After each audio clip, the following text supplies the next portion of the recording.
Excellent. So hopefully you can all see my screen. So welcome.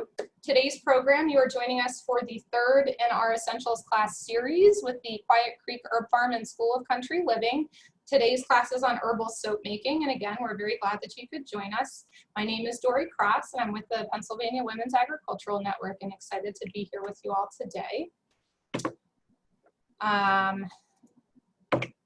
So just a couple housekeeping items before we get started. If everyone could mute themselves, and you should have been muted when you joined, but if you could mute yourself during the presentation portions of the program so we don't get any feedback, that would be great. Feel free, as we go along, ask questions as we go, and we'll take periodic breaks throughout the program to address those questions.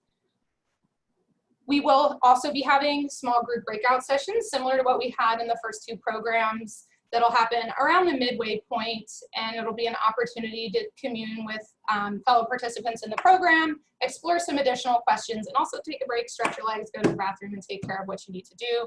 We're here, it's 1 o'clock, we'll be here until around 4. If you'd like to change your name in Zoom, say you signed on and it's your partner's name or your sibling's name or somebody else and you'd like to change that, just hover your mouse over your name in the participants list and you can rename yourself. A pop-up will come up to rename yourself. And as I mentioned before, the webinar today is recorded and you'll be able to find it early next week on PA-WAgN's website, and that's yeah. I will also send that out as a follow-up for those of you who are participating.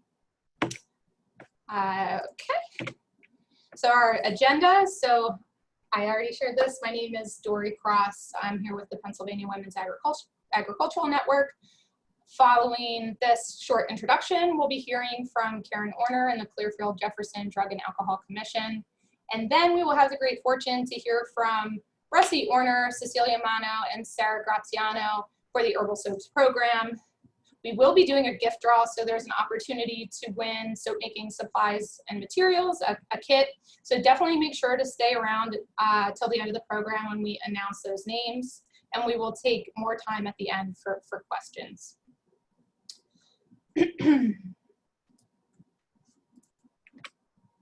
So just a little bit about PA-WAgN for those of you who aren't familiar. PA-WAgN stands for the Pennsylvania Women's Agricultural Network. We support women in agriculture by providing positive learning environments, networking, and empowerment opportunities. PA-WAgN encourages and supports women in agriculture in a number of different ways. This is one of the ways through virtual farm-in-ours or online programming. We also would typically offer in-person workshops, networking opportunities, and things of that nature, and to raise community awareness of agricultural issues and concerns and to sustain farming livelihoods. An initiative that I'm particularly closely involved with is the Women's Rural Urban Network, which is an initiative of PA-WAgN, and the mission of that program is to build a collaborative network of diverse rural and urban women growers and food advocates to improve mutual sustainability, justice, and access to healthy food across Pennsylvania communities. We envision women leading in this work and believe that 5 principles: that everyone deserves access to nutritious, clean food, that farmers and growers deserve to make a living, that historic and current mechanisms of oppression in our society must be identified and eliminated, a more just and equitable society can be built upon open cooperation, communication, understanding, respect, and mutual support, and that equitable economies allow all people to thrive. So it's within this context that I just want to reference kind of the events of this past month and ongoing challenges around the current environment that we're in, and wanted to just take a moment to pause and remember Black lives lost to police brutality. Most recently made aware of another life, Elijah McLean, who was 23 years old. This happened last fall, but is receiving more attention again, who unfortunately passed at the hands, likely, in a police interaction or whatnot. So if we could just take a minute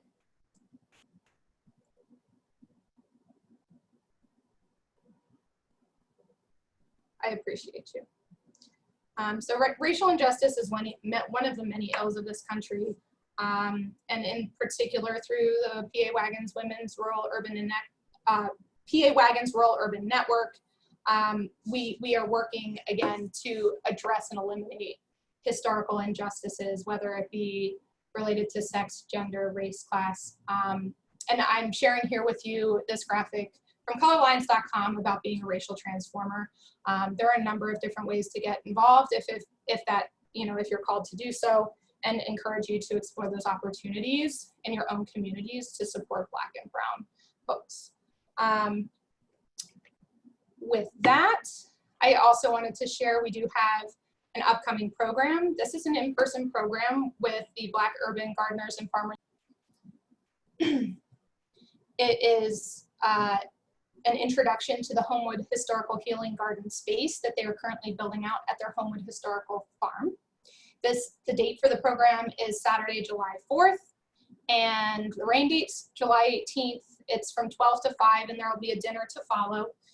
The registration link is here. I will also drop it in the chat after I am done sharing my screen for those who are interested in the program. I also wanted to share, so PA-WAgN is at this point going through an organizational transition, and we're looking to hear from our membership about your experiences and thoughts about PA-WAgN. So there's a survey that we've developed to get your feedback to help shape our priorities moving forward. It shouldn't take more than 10 to 20 minutes, and we'll include kind of questions about your past participation with PA-WAgN and also priorities moving forward. And as a thank you for filling out the survey, you'll be entered to win a $25 Visa gift card. So I, again, will drop this link in the chat.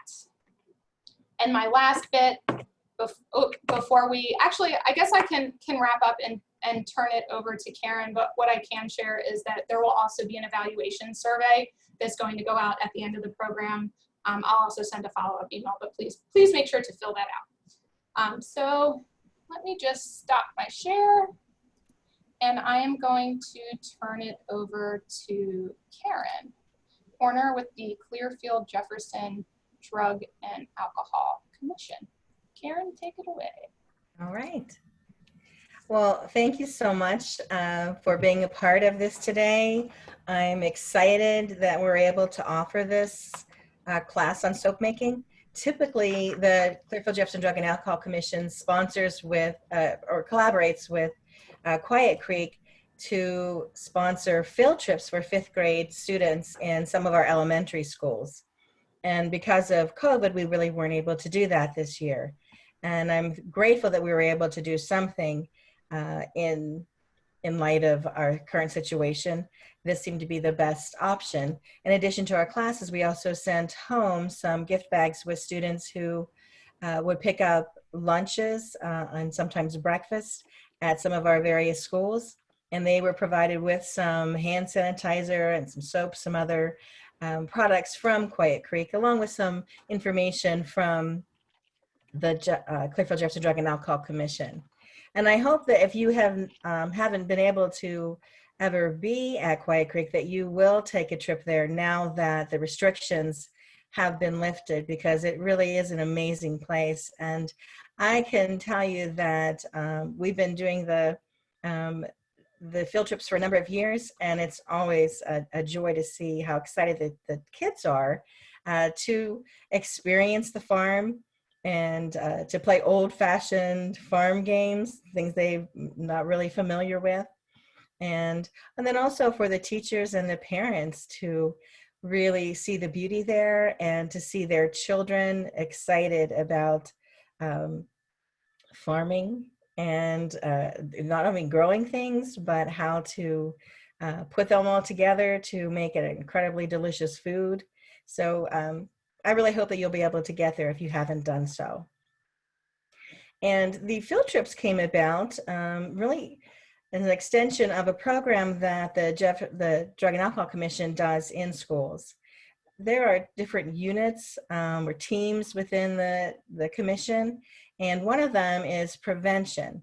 I think most people when they think of the Drug and Alcohol Commission, would be thinking about the case management side. And those are the individuals who work with people who are wondering if they have a substance abuse issue or if a family member does. And case management does those level of care assessments, trying to determine what someone might need, whether it's detox placement or outpatient therapy or inpatient therapy or medication-assisted treatment. But the whole other side of the commission is our prevention unit. The majority of the staff time is spent in schools. And we try to do programming in as many schools as possible. We're responsible for every school in Clearfield and Jefferson County. Now, there are 13 school districts, so we do as much as we can. And the majority of the time is spent with 4th, 5th, 6th graders. We do a 10-week program called Too Good for Drugs. And a lot of it involves just basic life skills, talking to children about the importance of having goals and how do you set a goal? What steps do you take to reach it? We talked to them about decision making. And there are ways that steps you can take to make a good decision. We also talked to them about friendships. What are the good friendship qualities to look for in someone? And what qualities do you need to have to be a good friend? So we lay a lot of background work before we even talk to the students about the dangers of starting use of nicotine, whether it's tobacco, chewing tobacco, smoking, or chewing tobacco, or even vaping. And we also give them skills to resist that negative peer pressure. And so one of the things that we like to do is to provide something for students who are involved in those programs. And now that every 5th grade student, every 4th grade student, and every 6th grade student in some of those schools are involved, one of the things that grew out of that was just offering a field trip for different 5th grade classes. And like I said, it's been really rewarding. The students love it, and the teachers are very excited about it. So we hope to continue that collaboration for a long time. Now, today, I want to talk a little bit about gambling and how closely some of the gaming that we see resembles or crosses over into gambling. So, we're doing this today virtually because of the COVID, and many of us have spent a lot of time at home, either working from home or trying to find ways to fill up our time because we're not able to work from home. And people, it's very stressful to do that. My daughter came home for spring break in March, and then she was stuck at home with her mom and dad. And she was trying to finish up her classes. So while she is trying to study and take classes, she has her mother at home all day who is busy on Zoom conferences and phone calls. And because we have a dairy farm, her father was in and out often throughout the day. So there was a lot of noise. And my daughter's someone who at school would find the quietest place, find some like 3rd floor study room in the library to study. So it's very stressful for her to be home with all this noise. And, it's stressful for me because I'm trying to work and trying not to interfere with hers. And I'm sure many people have experienced that as well. That you're used to being apart for so many hours a day, and then all of a sudden you're all together. And it can cause a lot of stress. And I mean, one of the things that we would try to do is just get some information out to our families to help them find ways to connect and to deal with the stress that comes with those changes. My daughter baked. She's a stress baker. So she kept a lot of family members in all kinds of delicious bread and cookies. And then also she loves to cook. So we had a lot of very different meals than what we were used to. So that worked out well for us. Some people may, hike or play sports, do some kind of exercise. They have a hobby that they're passionate about, and that has helped them deal with the stress in this situation. Other people turn to gaming, And that could be the games that you think of, the video games that a lot of the young people play, and then also even into the mid-30s.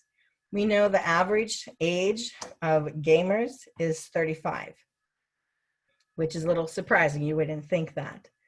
And gaming it can be on your phone or on your computer. Sometimes it's against other people. You know, you're competing against other people.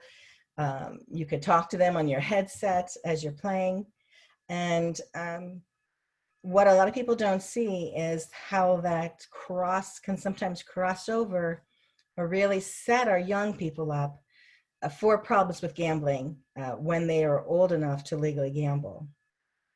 I play games on my phone, like word games, because, you know, I'm approaching that age where some of my brain cells need a little help to keep them healthy and active. And so mine are, you know, playing words with friends or trying to solve puzzles. And even on those, there are opportunities where you can purchase some hints to help you solve your puzzle, or there are things that you can buy, you know, to try to help you. And the video games are set up similarly. If you are familiar with the video games, you know there are things called loot boxes.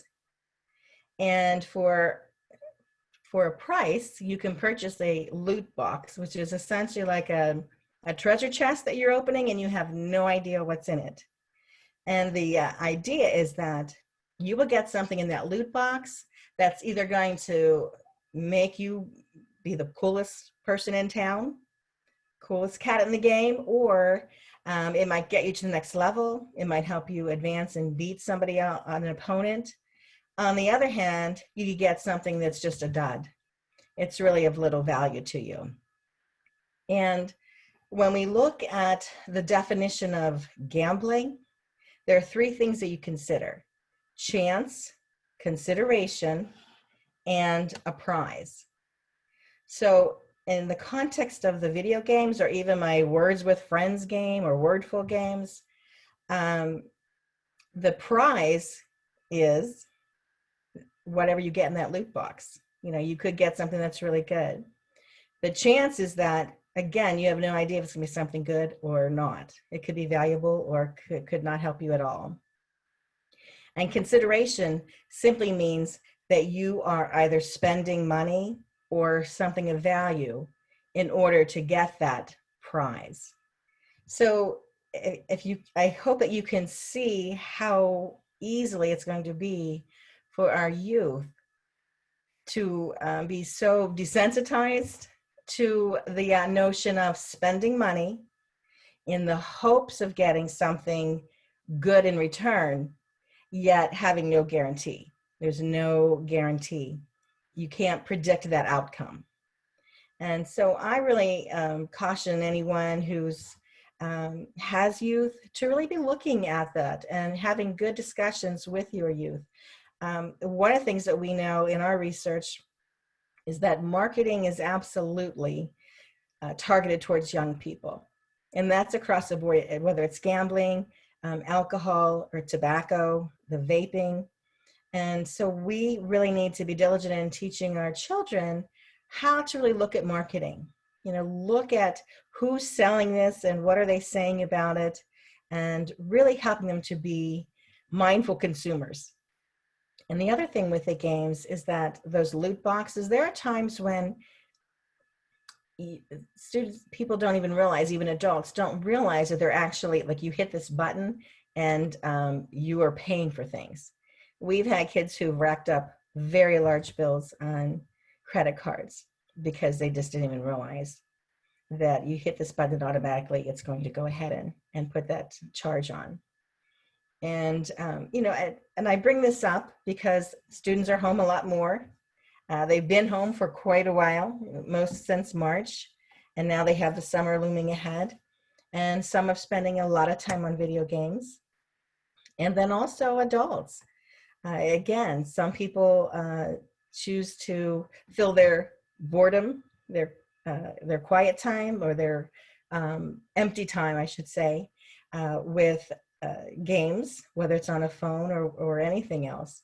And so really to help people in general, just pay attention to that connection between the gaming and the gambling. And, there is help available. If you call our agency, the Clearfield Jefferson Drug and Alcohol Commission, I'll put the number in the chat box. There's an 800 number. There's a Gamblers Anonymous that they can get in touch with, but also we do have local counselors who do work with people who have a problem with gambling. So there is help for people. They don't have to lose their homes and lose their jobs and all the things that can happen when someone is really involved with the gambling beyond what they can afford to lose. Does anybody have any questions about the gaming or the loot boxes? You have to unmute yourself if you do. Yeah, or you can drop it in the chat and I can read it. Yes.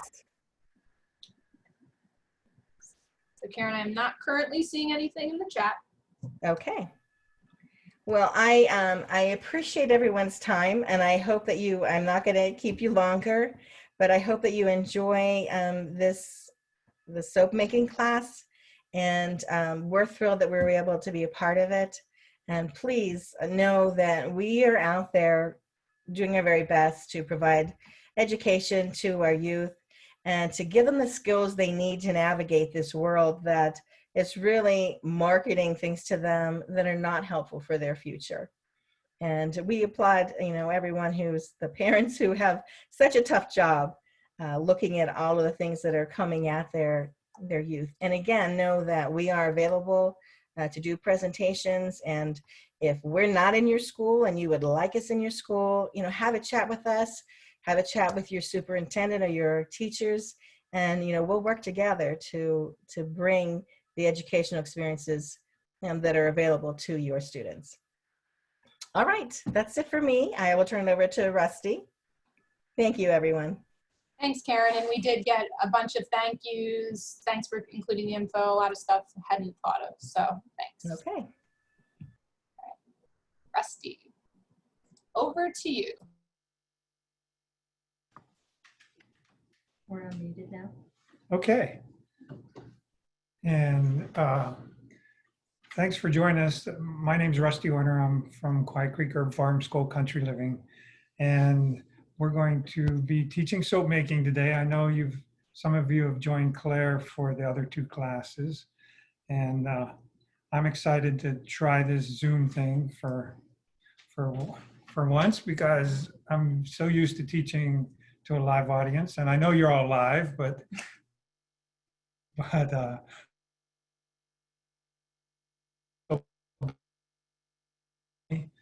we've been at Creek for just about all 24 years that we've been here.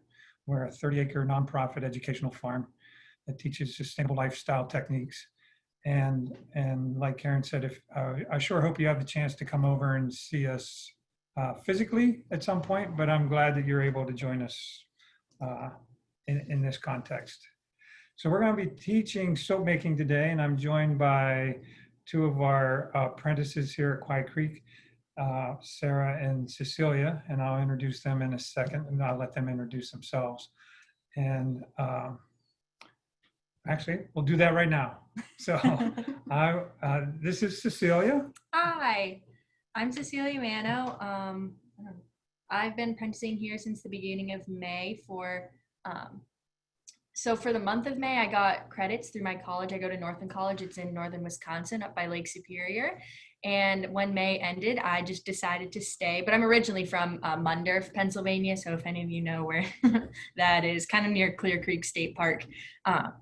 So yeah, fun fact, I really like carrots. Here you go, Sarah. All right. All right. Hi, I'm Sarah. I came to Quiet Creek mainly because I wanted to be in an area where I was immersed with the land, where we love it. So this is I always say that I am just in the University of Nature, and that I will forever be a student of hers. So yeah, that's about me a little bit. Thanks. Thanks. Yeah. So Sarah and Cecilia have taken over the soap making here at Quiet Creek, and so so far they've probably made close to 1,000 bars of soap, and so they're our experts, and we're going to give them a chance to teach parts of this class today, and what we're going to do is we're going to entertain questions at different intervals. I'm going to start off, and then after I finish speaking, we'll take any questions up to that point, and then switch off to the apprentices too. So we'll bring up our presentation and go with that. And Cecilia and Dory are my. Yeah, let me know if you need anything. If I can guess.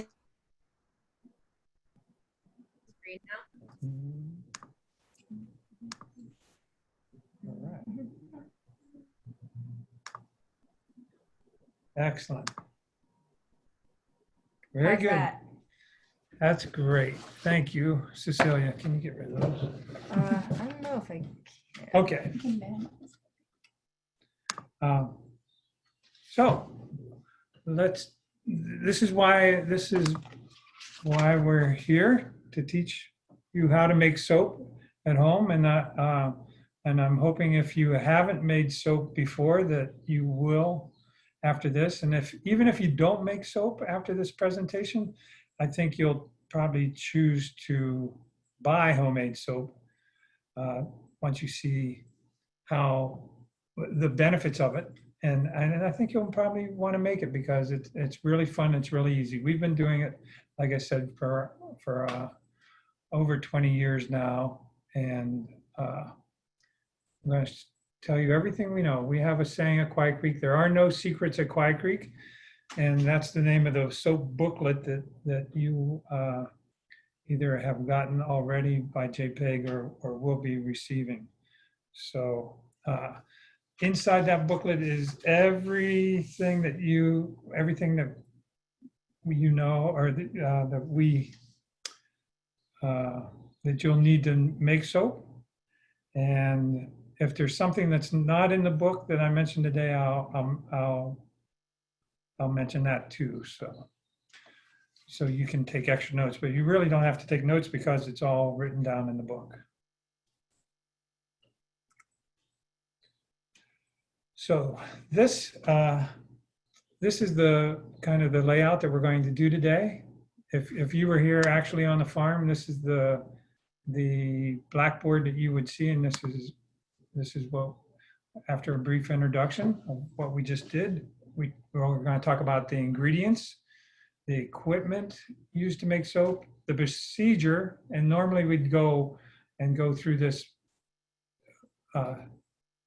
hands-on, but we're not going to do hands-on even on screen today because it can be, we figured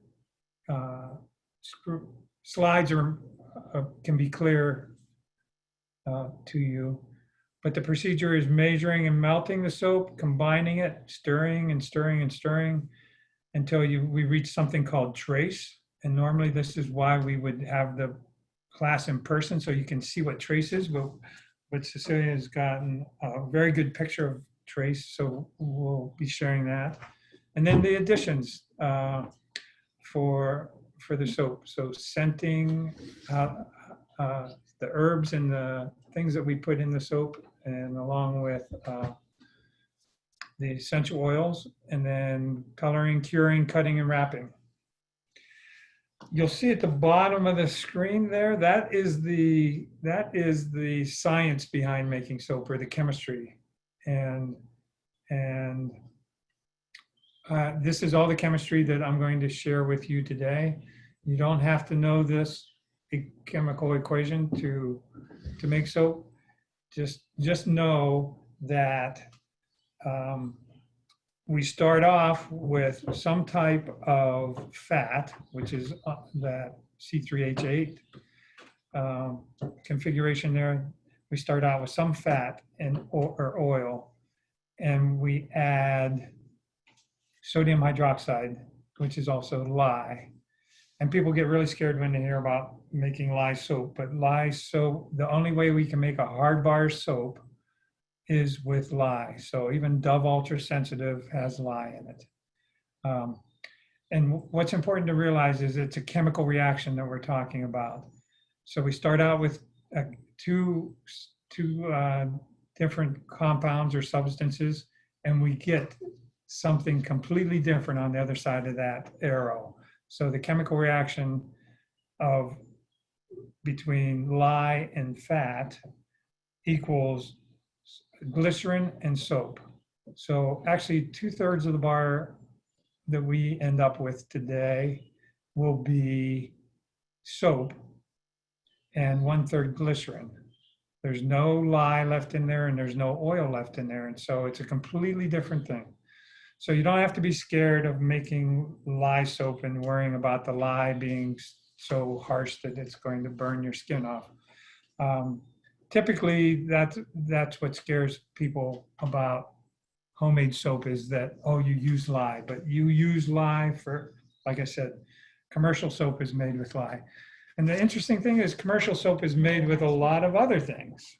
If you see on the left-hand side of the screen there, the comparison between ingredients. Our homemade soap is basically a few 7 ingredients: water, sodium hydroxide, 3 types of oil or fat: coconut oil, olive oil, castor oil, and then some essential oil of lavender. Or we could stop right at the bottom of the castor oil. You wouldn't have to add anything. You could just make pure soap with this recipe and not add any essential oil or herbs or oatmeal. But typically people like a scent and sometimes some type of exfoliating material in their soap. So that's why we add the lavender oils and plant and oatmeal. So look at the simple homemade soap compared to the ingredients on the other side, Lever 2000. And I'm not picking on Lever 2000 in particularly. It could be Dove Ultra Sensitive, it could be Dial, it could be any bar of soap that you pick up. And it could, and most soaps are going to have a lot of more ingredients. And I think there's 27 maybe so ingredients there. And in fact, if you look down in the middle, that methylchlorothiazoloninon, that's one ingredient that has more letters in it than in the alphabet. I mean, it's ridiculous. And a lot of these, if you look at a lot of the things that are added to soap, methyl indicates that it's some type of alcohol. And what does alcohol do to our skin?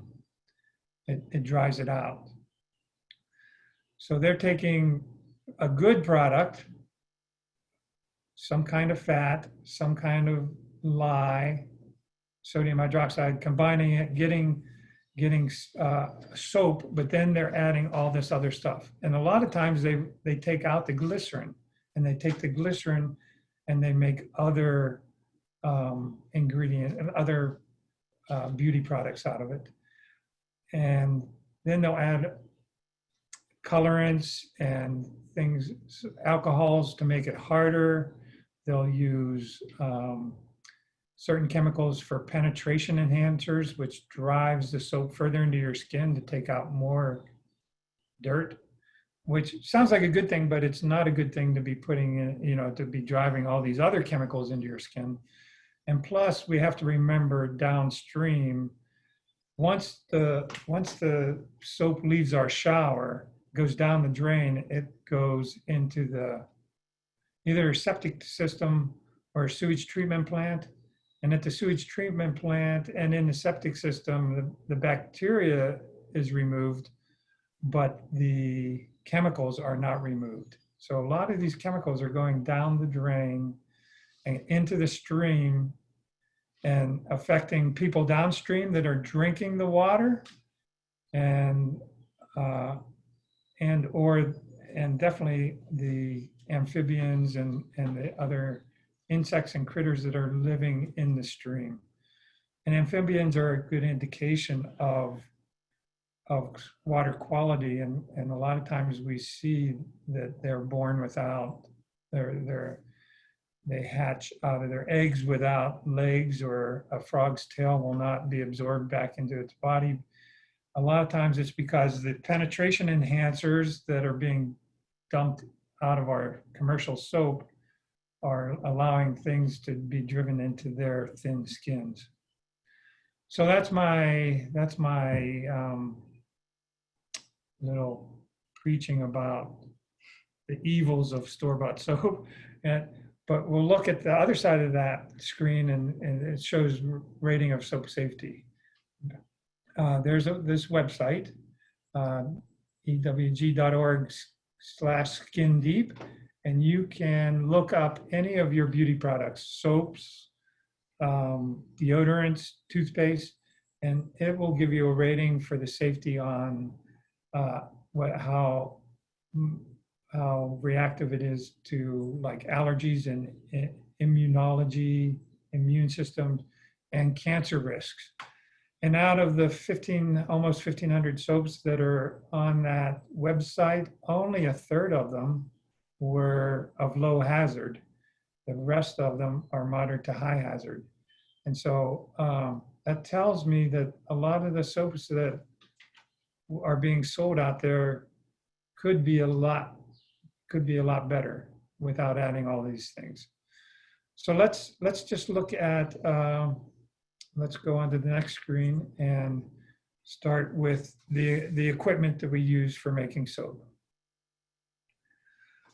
Since we use lye, a very caustic substance, and we'll go into the whole process with that, we want to use materials and equipment that is not affected by the sodium hydroxide. Most of these things you can buy at Dollar General or Goodwill, or you already have in your kitchen. We start with a pot, a stainless steel pot. The fancy one, it's about a 3-gallon pot. You can use your best soap or soup pot, your best stainless steel soup pot.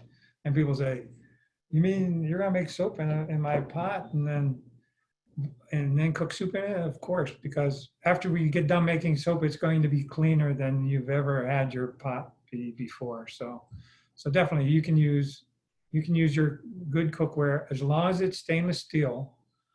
We don't want to use aluminum. We don't want to use cast iron because those are very reactive with the lye. You could use an enamel pot because that's glass lined. So I recommend any kind of stainless steel pot or enamel. We're going to use thermometers in this process, and the thermometer I use is a glass thermometer. It's there beside the spoon. You want a glass thermometer that will at least go up to 235 degrees Fahrenheit. Especially, so if you accidentally put it in the lye solution when it's that hot, it doesn't break. You can use a dial thermometer as long as it's stainless steel. And most cooking thermometers are stainless steel. You can use a candy thermometer. You can use,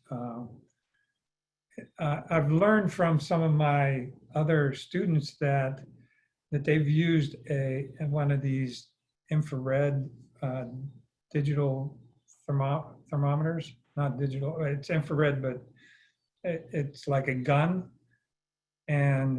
And they have trouble getting a consistent and a precise measurement with that in the soap liquid because it has to be held at a certain distance. So it might be good for other things, but maybe steer clear of that for your soap making. We use a spoon to stir this pot, and That's just a hard plastic spoon. You could use a stainless steel spoon. I drill a hole in the hard plastic spoon. I think it helps move some of the material around. You could have a stainless steel spoon that had holes in it or slots in it. That works well. I also like a skewer, like a shish kebab skewer, stainless steel skewer, and that helps when we make the lye solution. And then the glass jars that we mix the lye solution in, those have to be heavy. Those should be heavy quart jars. 32 ounces is good, 40 ounces would be better. And those, so something that is thick, like a canning jar, is good. You don't want to use a mayonnaise jar necessarily because that glass is thin and it may not take the thermal shock when we make the lye. I find juice jars are also good because usually the juice is pasteurized inside the jar, so like grape juice or apple juice. Anything that is heavy. And then we're going to need 2 lids for those jars. For a jar, you need 2 lids, one that is solid and one that it has holes in it. The solid is for when we store the lye solution if you don't make your soap right away. And the one with the holes in is for pouring the lye solution into the soap pot. And that has 2 holes, one for letting the air in while the liquid comes out, and it prevents splashing. The last thing you're going to need, or one of the last things, you're going to need a scale to measure things. Everything that we do is measured very accurately. I love to cook, and I rarely follow a recipe, and I rarely measure things. If it calls for a tablespoon, I'll just do a pinch or a pour. But making soap, I've learned everything has to be exact, and all my measurements are by weight.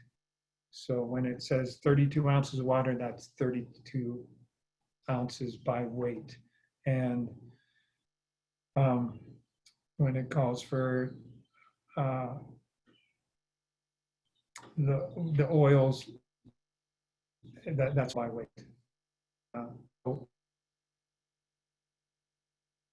Accurate measurement result of your soap. We also use some insulation.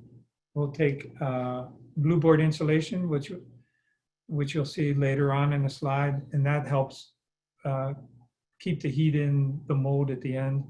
You don't need a blue board insulation. You could use a towel or a board with a wool blanket wrapped around it, just something to keep your soap warm after it's been made. And then molds, talking about molds, that there's a picture of the mold is on the bottom. That's the mold that we use here at Quag Creek, and that 10 lucky participants today will get a set of molds and cutters. And so that's just a wooden mold that we line with freezer paper. But you could use Tupperware containers, you could use Jello molds, candy molds, silicone, that are made with silicone, not aluminum. You still don't, once you pour things, your soap at the end of the process into the mold, it's still somewhat caustic, so you don't want it reacting with aluminum. So nothing like, you could use a Pringles can if it was a plastic potato chip can, but the old Pringles cans that had aluminum lining inside, those reacted with the lye. So some of us learn by other people's mistakes, and the rest of us have to be the other people. So I am the other people, and I'm hoping to teach you how not to get sidelined in making soap. The last picture up there on the right are the soap cutters that we use. In the booklet, there is a plan for the cutters and also for the soap molds. Gives all the measurements, gives the dimensions, and we use a guitar string or a violin E string for the string for cutting. All right, so that's the equipment. I think we'll pause for a second and ask if there's any questions about the equipment, because there was a lot there. And if Yes, so we do have a few questions. The first question was about the thermometer and the temperature. So you had shared that it needs to go up to 235 degrees Fahrenheit. So the question was, if I have a 200 degree Fahrenheit thermometer, would that be okay? Yeah, that would be fine.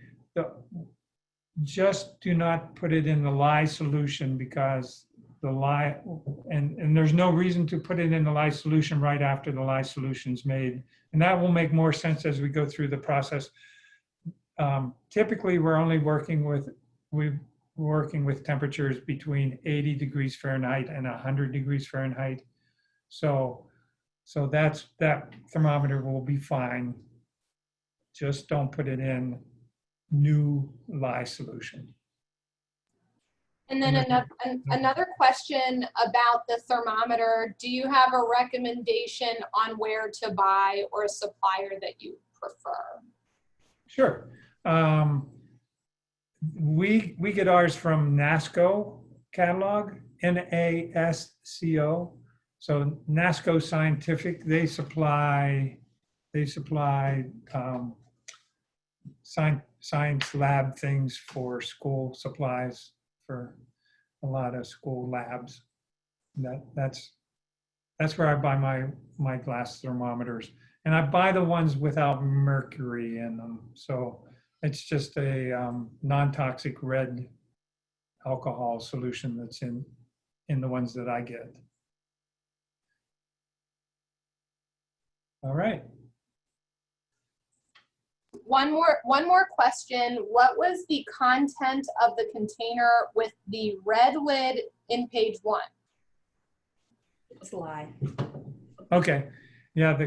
So that is. That was the lie. That lie. Yeah. Thanks for asking that question. That is the lye, which isn't necessarily equipment, but it's going to be an ingredient that we're going to talk about next. So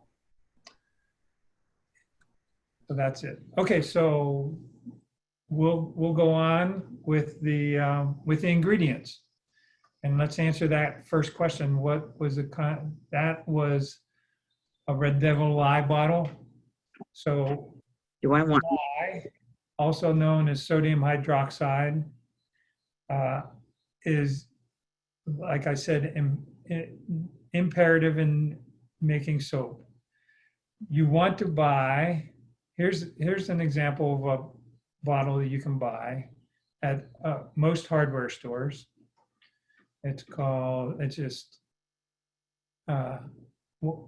important part on this is the 100% lye. See underneath household, 100% lye. Now it's a drain opener, and we'll talk about that in a minute, but it's very caustic. It is on the high end of the pH scale.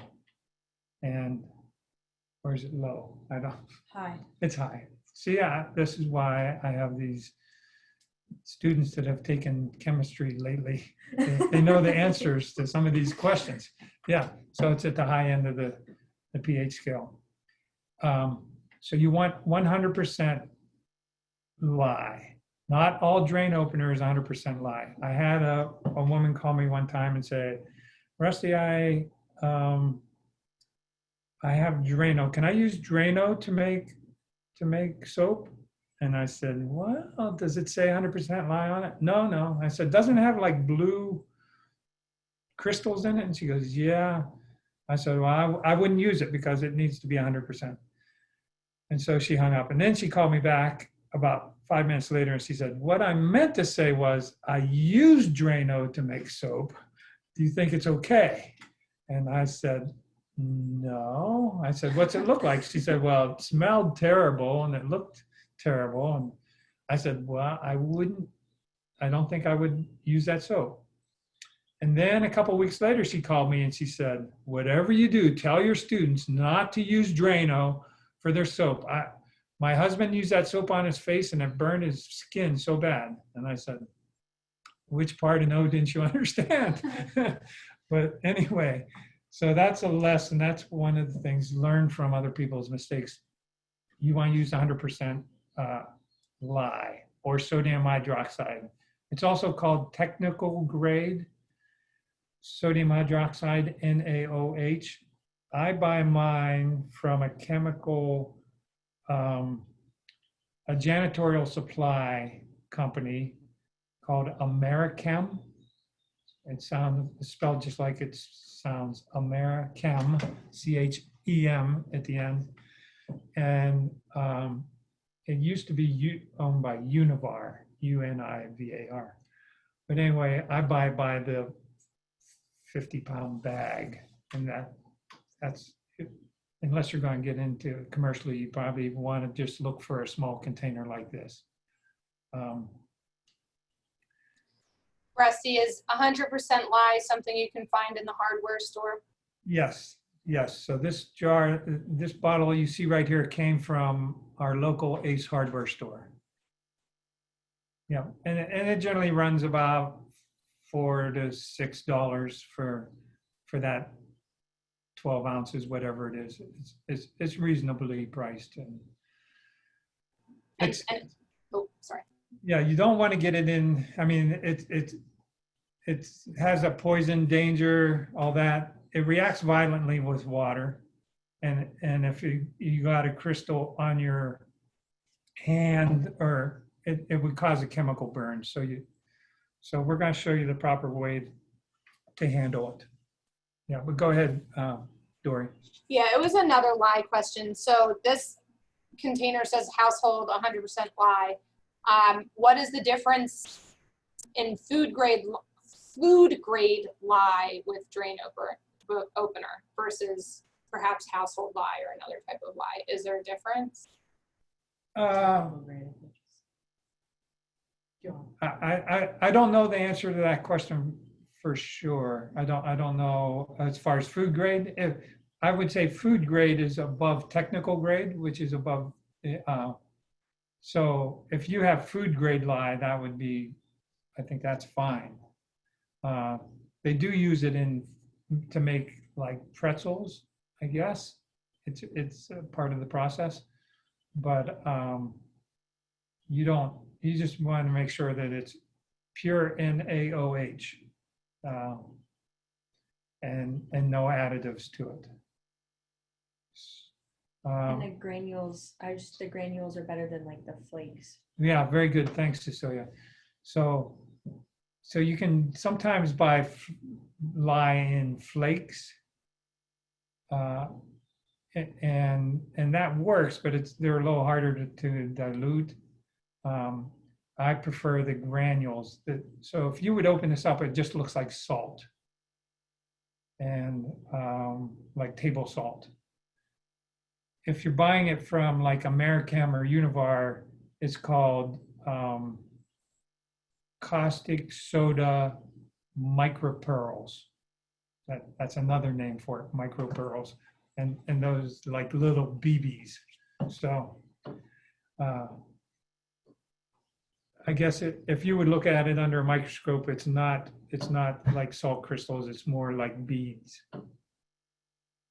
So I will mention at this point how you could make homemade lye, because I know there's some people on taking the class that I talked to earlier that were interested in making their own lye solution or their own homemade lye. And the way that it used to be done, and traditionally, like my grandmother's, my great-grandmother, how she would make lye would be take the wood ashes out of the wood stove, and there would be the gray dust, not coals, not black coal, charcoal, but the gray dust wood ashes. And she would put that in the bottom of, she would take a barrel, put straw in the bottom of the barrel, then put the ashes on top. Of course, they should be cooled, otherwise you're going to have a burn barrel instead. You're going to have a fire. You take the cooled ashes, put them in the barrel, and then fill the barrel full of water and let it soak for a couple of days. And then drain the liquid off the bottom of the barrel. And as the liquid came through the straw, it would strain out some of the grit. Basically, that was her strainer. You could run it through some type of finer filter. And that finished solution is a lye solution. Now, if my chemistry is right, it would be potassium hydroxide, not sodium hydroxide, but it would be what would be considered a lye solution. So that solution used in don't have a standard for it. The way my great grandma would do it is supposedly you would float an egg in that lye solution that you drained off from the barrel. And if the egg floated to the top with the size of a $50 showing above the water, that was the amount that she would use to mix with her fat. The problem with that is, I don't know if it matters how old the egg is or how big the egg is, or whether my great grandmother even knew how big a $50 was. So there's a lot of variation, there. But apparently they got it somewhat right, but that might also be why some of the old lye soap was harsh, because they had an excess of lye.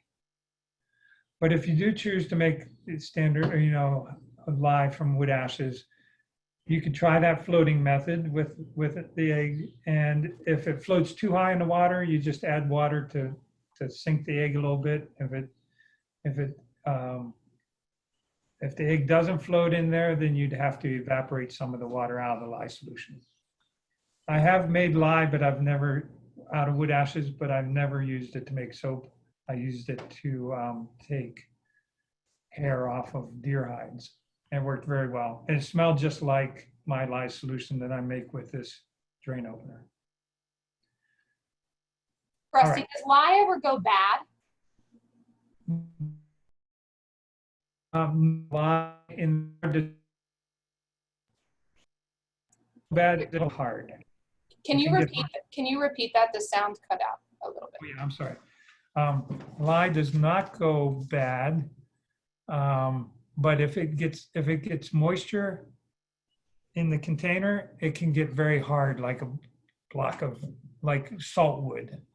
And it's once it becomes solid in the container, it's impossible. I haven't been able to break it back up to use it. So as long as it's loose, it will not go bad. If it's already in the jar, like when Cecilia shows you how to make the solution, once you have the lye solution in the jar, and if it has a lid on it, it also can stay for, it does not go old. I've kept it for months and it's been fine. The danger with having lye solution sitting around in a jar in a house is that someone may mistake it for some other liquid, and that would be dangerous. That would hurt. if you don't want to confuse it with water or vinegar or anything else. The reason, I'll just mention right now, the reason it works so well as a drain opener is because it reacts when you add it to water. It changes, the temperature of the water goes up very, very fast. It throws off heat. It's an exothermic reaction.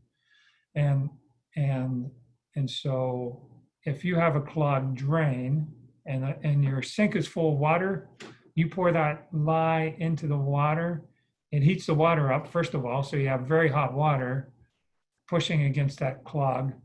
Plus, if the clog has anything to do with grease or fat, it turns that grease or oil or fat or oily hair or whatever, it turns that into soap. It goes through that chemical reaction that we're going to go through today, and it makes it very slippery. So the combination of the hot water in the sink and the slippery soap that you're turning that grease into pushes it opens the drain.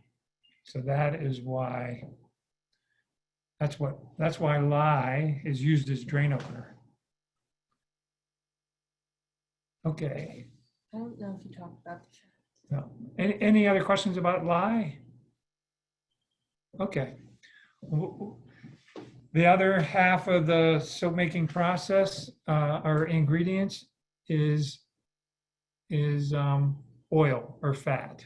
Now you can make soap out of any fat, any oil, and this is where I tell my Fight Club joke, right? You know, in Fight Club, which I haven't seen the movie, but some people here have.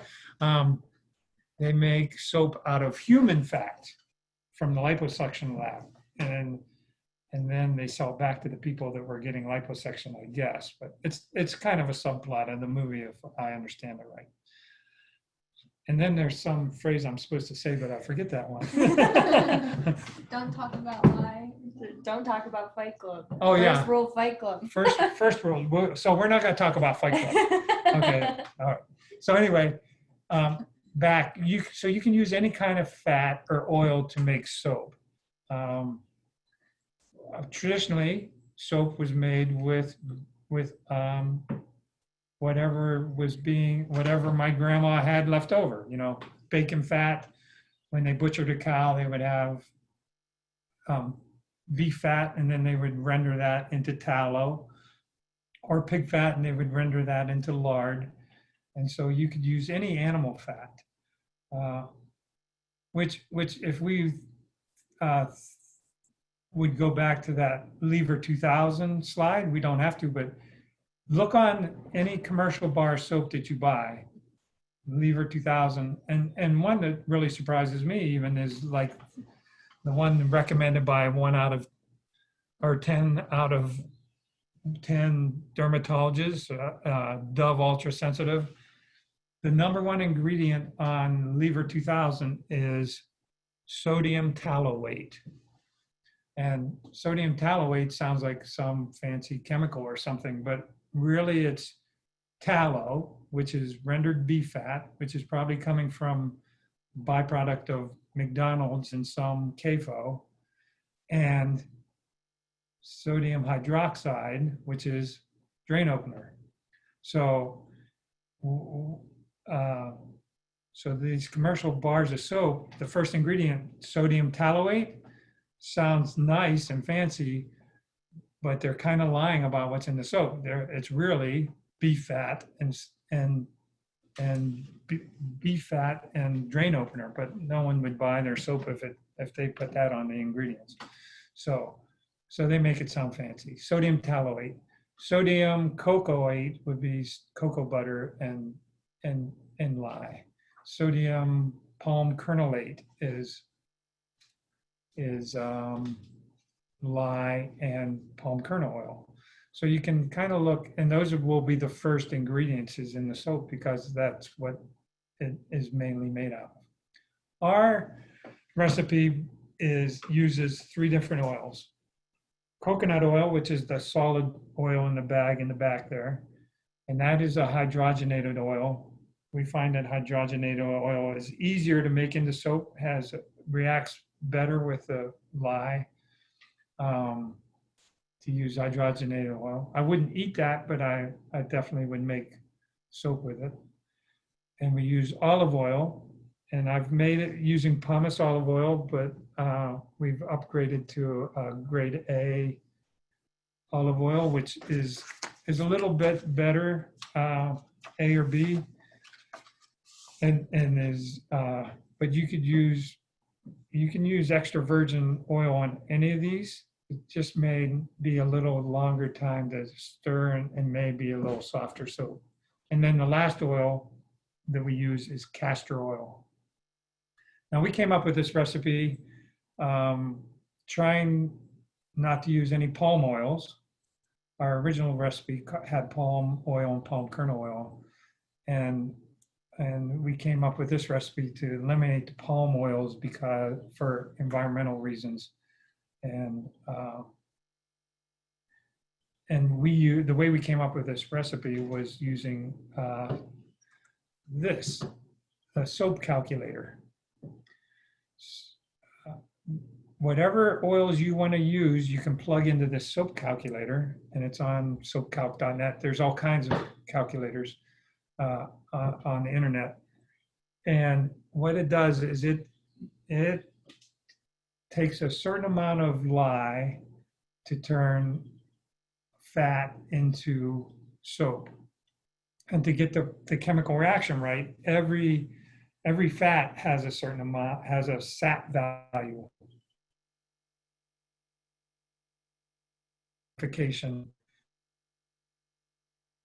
Is the soap making process, and you go through a mathematical equation, or you let a soap calc do it for you.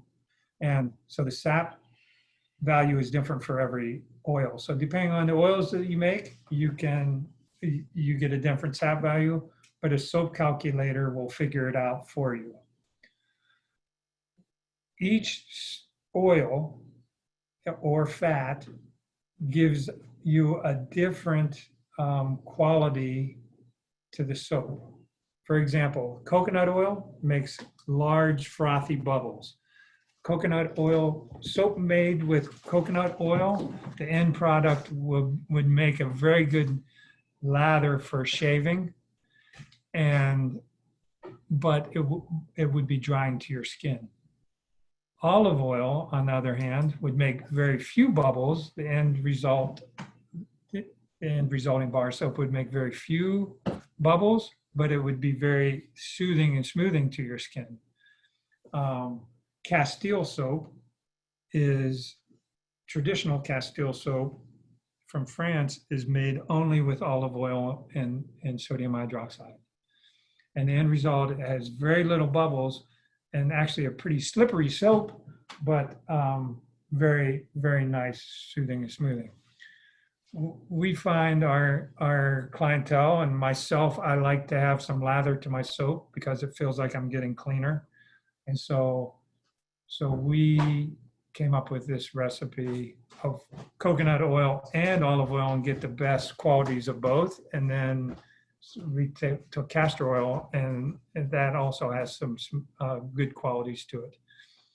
But as you plug the numbers into the soap calculator, it will figure things out for you, tell you how much water you need, how much lye you need, and then it will also tell you the end product of your soap, how hard it will be. It'll give you the hardness. It will tell you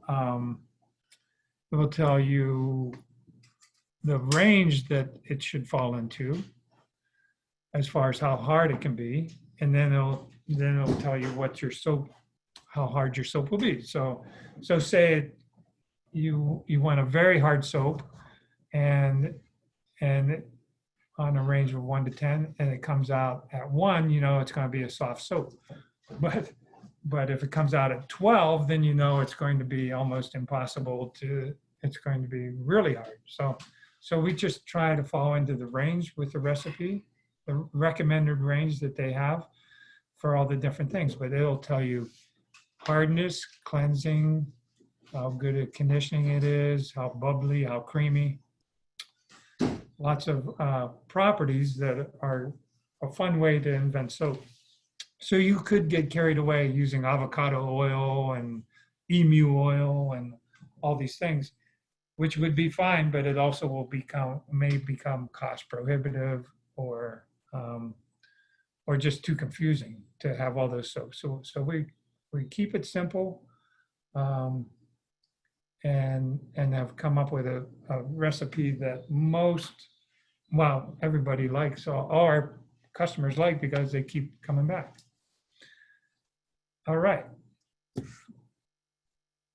So at this point, let's answer questions about ingredients, and then we'll go into the process.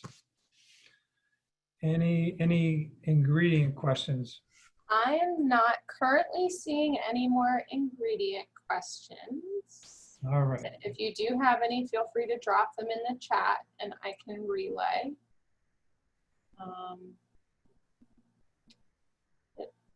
Okay. I'm not seeing anything come in right now. That's great. Either I put everybody to sleep or I just got one. Will you go over any recommended sources for ingredients? And where do you get your olive oil? Okay.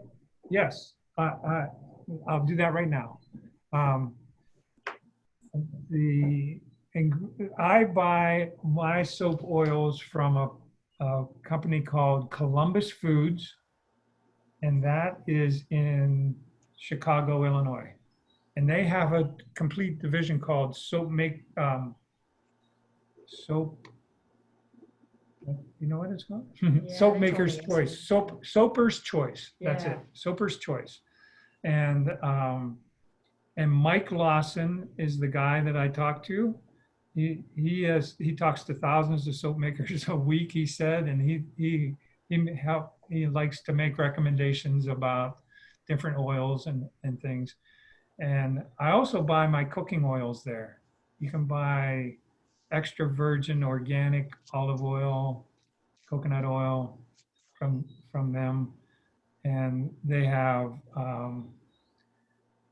rainforest certified palm oils. You know, if you are set on using palm oils, he has a lot of good recommendations. But so that's where I get my olive oil is from Columbus Foods, but I get all those oils from them. Columbus Foods in Chicago, Illinois.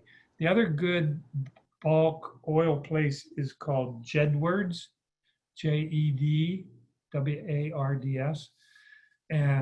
and they actually will send you the chemical breakdown, the stearic acid breakdown for each of their oils when they send them. So if you're really scientific in getting into this soap calculator thing, they send you for each of their, they test each one of their batches before they send them out and give you the exact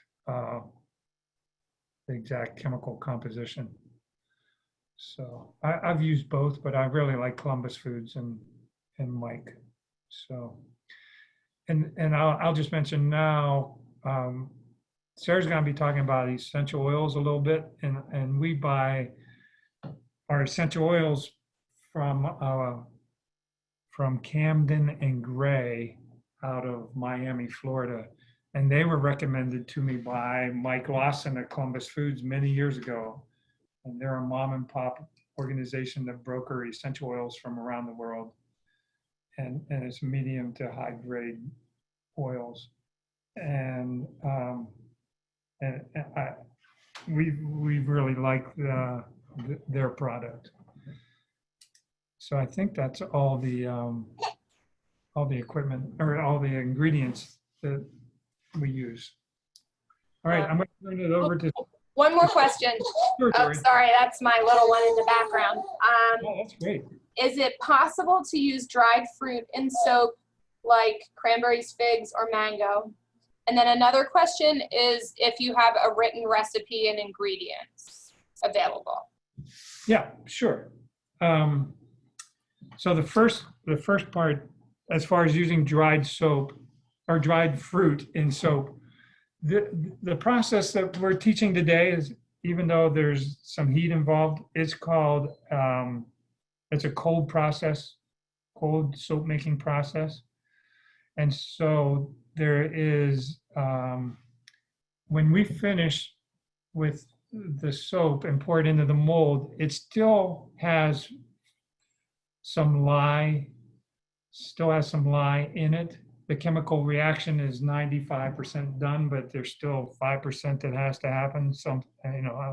I don't know the exact numbers, but it still is curing for 4 weeks. And so that the soap that we pour into the mold is still caustic. So if we try to put something like fruit in there, the lye is going to react with it. The way that people put fruit into soap is called French milling or double milling. And so they'll make just a plain bar soap like it, with the cold process, let it cure for 8 weeks or 4 weeks, and then they grate it or mill it, and then they add water and melt it down and reform it. And at that point, there's no, it's just, you're just melting soap. You don't have any of those, the oil or the lye left in the soap. And so at that point, you can add all kinds of ingredients and it won't affect the finished, it won't affect the fruit and vegetables that you put in. So, and the other time, sometimes you see fruit in soap, and that's in glycerin soap. And so that's a pour and mold type thing and I don't know too much about it other than that's the glycerin that has been pulled out of the soap at one point and by the commercial soap companies, and then they make some type of concoction that you can just melt and pour soap. The only way to make glycerin soap translucent or transparent, which you've seen that glycerin soap, I'm sure, with fruit in it or goldfish or money or, I've seen all kinds of novelty things. The only way to make it transparent, translucent, and hard bar soap is to add alcohol to it.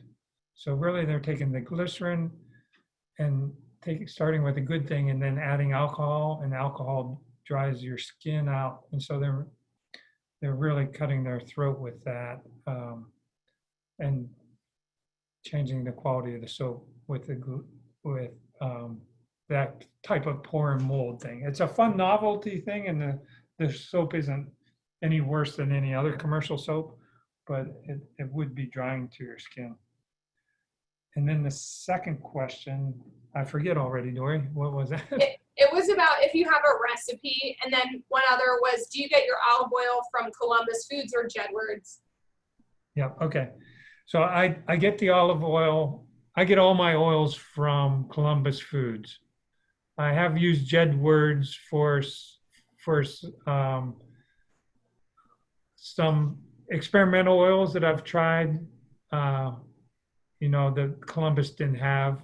But for my recipe with olive, castor, and coconut oil, I get them from Columbus Foods. And Rusty, did you say Soper's Choice is the line, or? Yep, Soper's Choice is the division of Columbus Foods. Okay, because I was going to drop the website in the chat, and it's coming up as Soper's Choice, and I want to make sure I'm putting the right thing in. Yep, excellent. Excellent. So, Dory, am I correct that they will or have received the booklet or the PDF of the booklet? Yes, the booklet went out in your email. It should have gone out yesterday, and it was also attached. It should have been attached to the email that you received this morning. I'm sorry, the email went out Thursday and this morning. Okay. All right, fantastic. So that booklet is just something that I wrote about 8 or 9, 10 years ago when we were on sabbatical. And I only wrote it because the book that I learned to make soap with and really recommended was called Soap, Making It and Enjoying It by Anne Bramson, Bramson. That book went out of print. I'm sure you can probably find it used on Amazon, but I really enjoyed that book. And that's how I learned to make soap, is just from her book. But then after making it soap for 10 or 12 years, I decided I can't recommend Ann's book anymore because it's not available. So I had some time on my hands, and I enjoy writing and drawing. So I wrote this booklet. So that on page 16 of that booklet is our basic recipe, which makes an 8-pound batch, which also translates into 27 bars, 4-ounce bars. And I'll tell you the recipe. It's 3 pounds of coconut oil, which is, and there's all kinds of coconut oil you can buy. There's 2 melting points, 76 and 92 degree coconut oil. I've used both, but I highly recommend the 92 degree coconut oil. The lower melting point seemed to make a soft bar soap. And then I use 28 ounces or 1.75 pounds of olive oil, refined A, and then 12 ounces of castor oil. And then for the sodium hydroxide, I need 13.4 ounces of lye and 32 ounces of water. And then if I add herbs or dried material, it's 1/3 of a cup total. And if I add essential oils, I use anywhere between 3/4 of an ounce of essential oil to up to 1.5 ounces. And that depends on the oil I'm using, whether it's a hot or a warming oil or a cold oil. And then also how strong of smell I want my soap to have. And yeah, those are the variants. It's a matter of smell, taste, I guess. All right. Last question. Sure. Is there a difference between pumice olive oil and olive oil, or is pumice olive oil different than olive oil? Yeah. So pumice olive oil is the lowest quality olive oil that you can buy, but it's still food grade. It's still edible. It's still fine for making soap. Pumice, extra virgin.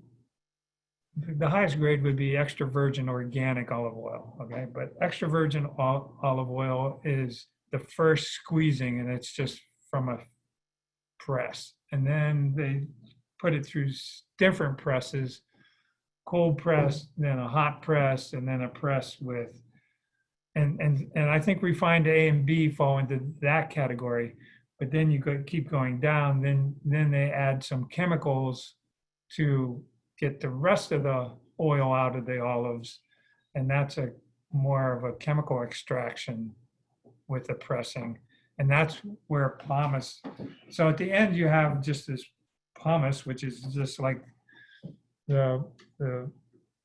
all the squeezings from all the other olive oil pressings, and then they get the last little bit of oil out using this chemical extraction process. Most of the olive oil that you buy in the store to cook with, unless it says extra virgin, it's going to be pumice olive oil. And that will be your less expensive choice. And for years, I couldn't afford anything else, and I used it, and it made fine soap. Because you're going through a chemical reaction, I think the quality of the oils isn't as important as if you were eating it, because the end result is still soap and glycerin. You're not having that left on your skin. I changed it up to refined A just because I didn't know if there was a harmful effect to the chemicals. if you can eat it, I feel that it's okay to make soap out of it. So pumice is the lowest grade, but it's still okay. That's a long answer to a short question, which most of my answers are. And so I know we're about halfway done, and it's 2:30. So I think this would be, I was going to put Cecilia on the spot, but she's ready for a break also because she's listened to me drone on. So we have a few questions for a breakout session. We're going to bring those up on the screen, and Dory's going to put you into breakout chats. And I'd say if we can come back here, we will start promptly in 15 we're going to go at 2:45. At 2:45, we are going to convene again, but these are the 3 questions that we want you to,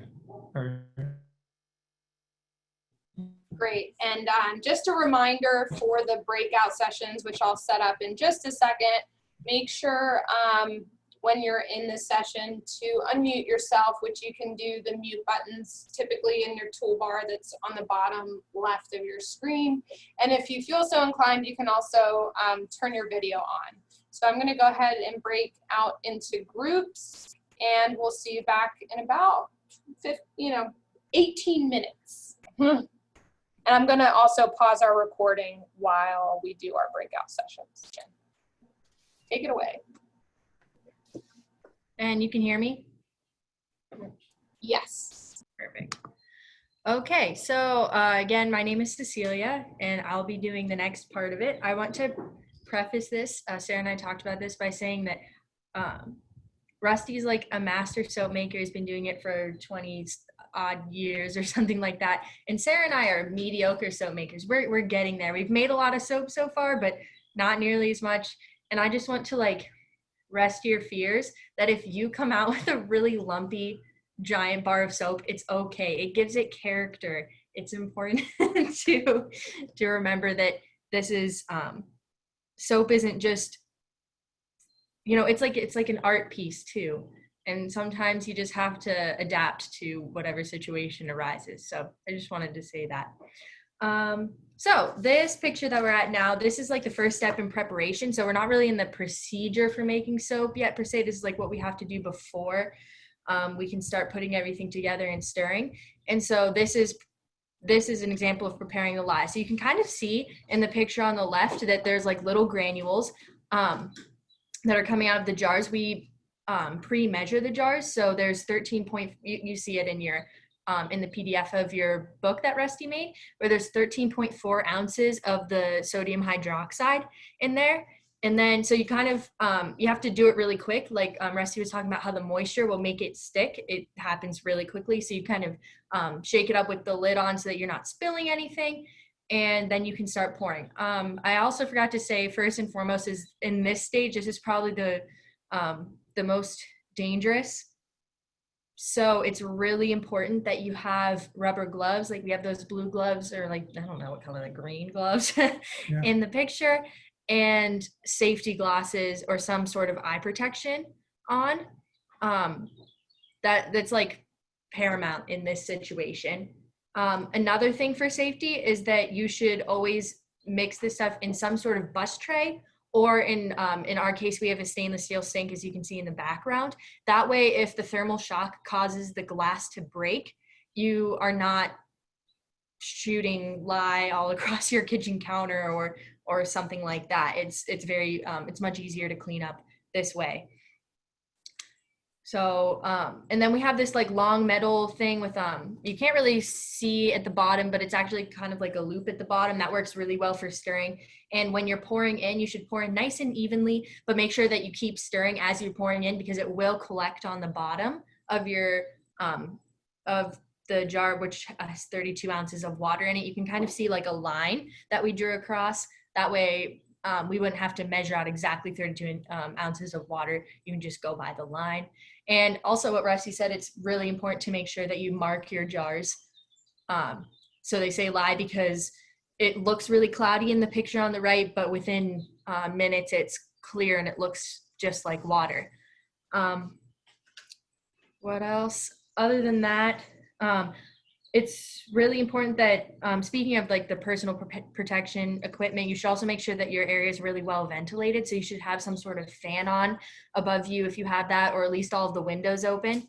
And don't do it in like a super enclosed space. I guess that's another important thing, is you want to make sure there's lots of airflow because the fumes are not to be breathed in. The water that you should use should not be heavily chlorinated, because Rusty will tell you why. I forgot. Well, yeah, you don't want chlorinated water because when chlorine and NaOH combine, you get hydrochloric gas. So that's not something you want. So Bad news. right. So if you have to use tap water, that it works fine. You could use distilled water.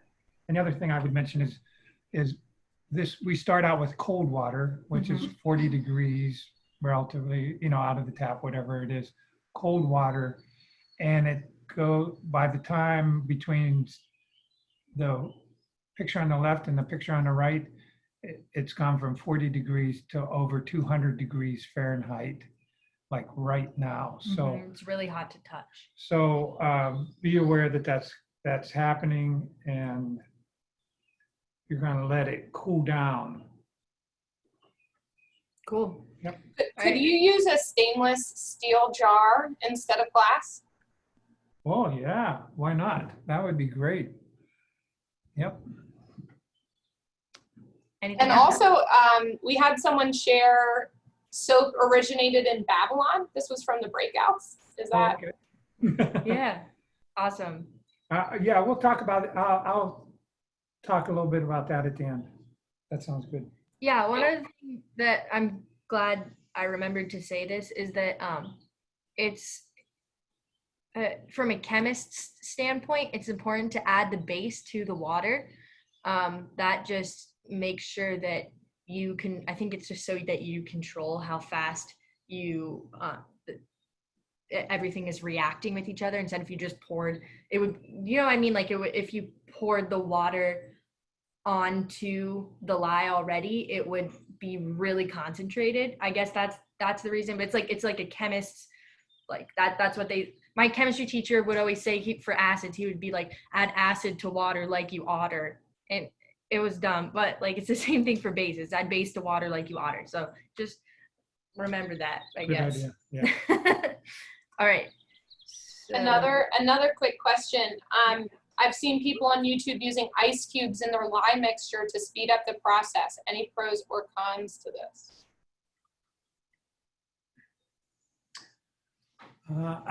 That's a new one to me. I think that I don't see any downside to that, as long as you have your 32 ounces of water, as long as you know the amount of water that the ice cubes contain. And it's interesting. I've never made goat milk soap, but my understanding of that is that you freeze the goat milk and you pour your lye solution on that. So I that's a sideline I don't know anything about. But cool.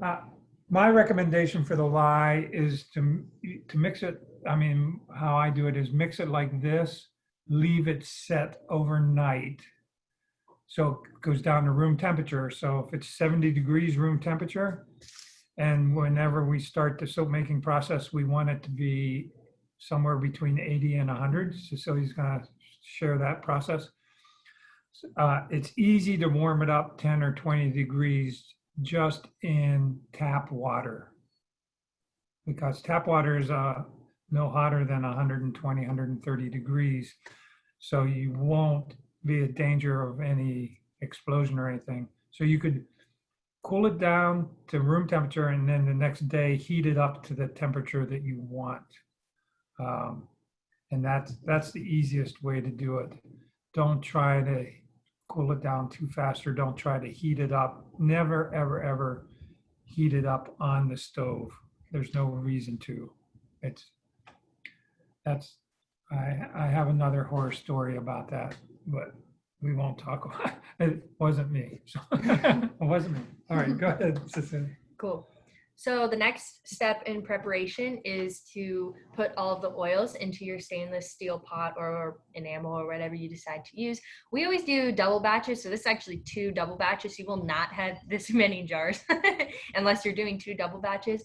But because the oils that we use are also measured, it's really important that we get all of the oil out of all of them. That's why we kind of like leave them upside down for, I don't know, a minute or 2, just to make sure all the oil drains out. That way you get the most complete reaction that you can get.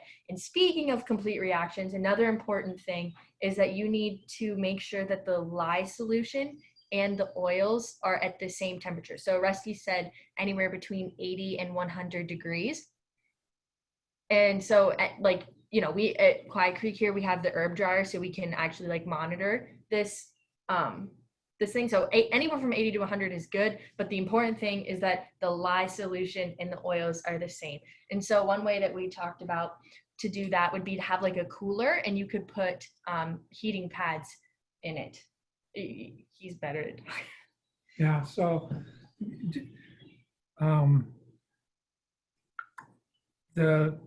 the way to do that, the way I did it for many years was cool the lye down to room temperature overnight, heat it up in the sink to say 90 degrees, and then melt my oils on the stove on low, get that coconut oil. It needs 92 degrees to melt.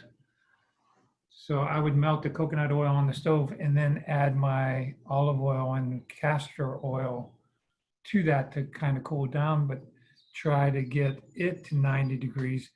But if it was too hot, then I would put it in a pan of cold water. So I would be heating up the lye and cooling down the oils.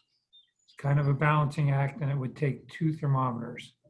So what Cecilia is referring to now is we melt the oils the day before. We make the lye solution the day before, and then we put them both into a closed environment. And a very good one would be a Coleman cooler, or, just a regular picnic cooler, and put a electric heating pad in there on low, and it would heat the air inside that cooler to 90 degrees or somewhere between 80 and 100. And it would keep the liquid solution of lye at 90 degrees and the oil at 90 degrees until you mix the 2 together. The process she's going to show next is that, when you start stirring the soap, you want both the lye solution and the oil to be the same temperature to fulfill the chemical reaction the most completely. Mm-hmm. So if I didn't confuse you, then maybe Cecilia can. It's lots of different ways to make soap. Sure, but And another quick question, actually, stepping back to mixing lye. So you're adding the lye to the water. that And is the correct. question is why? So like, what are the steps in mixing? You add the lye to the water and then you mix it. And also why are we adding the lye first? Is it related to gas fumes or? It's really just like what my chemistry teacher taught me. Rusty actually used to do it the other way because like his original, was it this book that Yes. said to do it the other way, but some other soap maker said that that's the complete wrong way to do it. And so Rusty modified his book so that it matched that. And that's what I learned in chemistry. So that's what we do, is we add the sodium hydroxide crystals to the water, and that makes a lye solution. And in order to make soap, you couldn't just add the granular lye to the fat. You wouldn't get a complete chemical reaction. It needs to be in solution of water. And that is why when you do the soap calculator, it tells you how much water you need, how much lye you need, and how much fat you need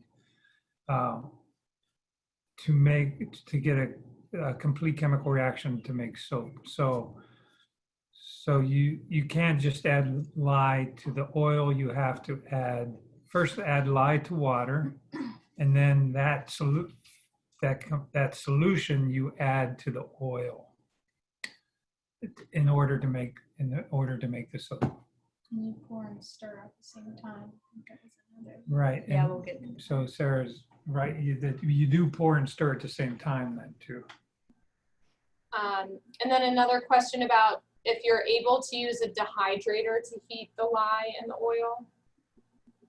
Yes, and so here at Quiet Creek, we have a closet that is about 4 feet by 4 feet by 5 feet tall that we dry our herbs in, and so it's large enough that we can put our pan of oil and our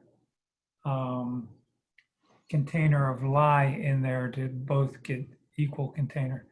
So a regular little food dehydrator, you couldn't, unless it can fit a 4-quart stock pot in a quart jar of lye solution. It doesn't work. Our herb dryer stays at around 100 degrees Fahrenheit 24 hours a day, and so we just use it. It's just a warm closet. So if you have a warm place in your house, in the summertime it might be your attic, and in the wintertime it might be behind your wood stove. Those are okay. Those are okay places to get your two things the same temperature, the lye and the oil. I have a lot of soap makers that are using the Coleman cooler and just using either a hot water bottle, a electric heating pad, or a 15-watt incandescent light bulb lit inside the cooler to keep that temperature warm. And one more question, have you ever done the heat transfer method where you add the lye to the oils and fats to melt them with the still hot, just mixed lye solution? Nope, I've never done that. No, so that I guess that has to be somebody else's class. I'm not opposed to any new ideas or new things. I have found, I found this way that works, and it's not broke, so I'm not fixing it. But I'm sure there's lots of different ways to make soap, and there's lots of books, and the internet's loaded with a lot more information. So this is just one method, for sure. And would you ever put the pot in the oven on low to get them to the same temperature?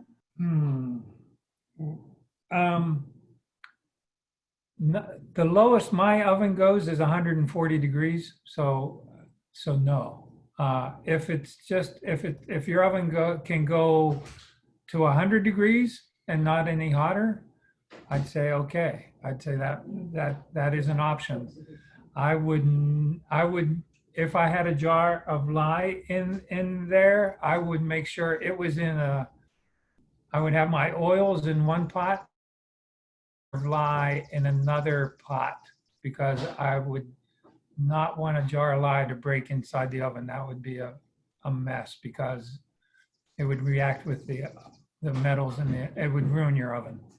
There's no doubt. But I wouldn't have any problem if you have maybe a pilot light in there. There's nothing that's flammable in the lye solution, and of course oils are flammable, but I would have a lid on that pot in the oven. Yeah, those are good thoughts. Any other questions there, Dory? That is all I have for right now. Let me just take a look and see if I missed anything. Can you use the hydrator? I think, oh, did I ask this? Where does castor oil come from? Castor oil comes from a plant that grows wild in the Caribbean. It's called the castor plant. It's a tree. It has a seed on it, and so I actually made some castor oil when we were in Jamaica, but it's a long, involved process, and it's called oil bean. One of the old farmers told me what it was, told me how to do it. And I said, "Is that how you get your castor oil?" And he says, "No, I buy it at the store." I said, "Okay." So it's from a plant. And I think what we're going to do is we'll let Cecilia finish going through the process before we take any more questions. So we're sure we get it covered. Yeah. Sounds good. Awesome. Right before we get into the actual procedure, we just showed, Sarah and I took pictures of us putting freezer paper on the mold. So this, if you win the soap kit, this is a good way to, you use like the shiny side up. That way the soap doesn't stick to the wood or to the paper side, the paper side of the freezer paper. And so we just showed the process for doing this. And also, an important step is if you don't have a level countertop, you should make sure that your soap mold is in a level spot. And so we just use like the barn is not very level. So we just use pieces of wood to kind of prop it up. And so that way when you pour it, it's nice and even. So when you cut it, it's nice and even. That it all goes to the end.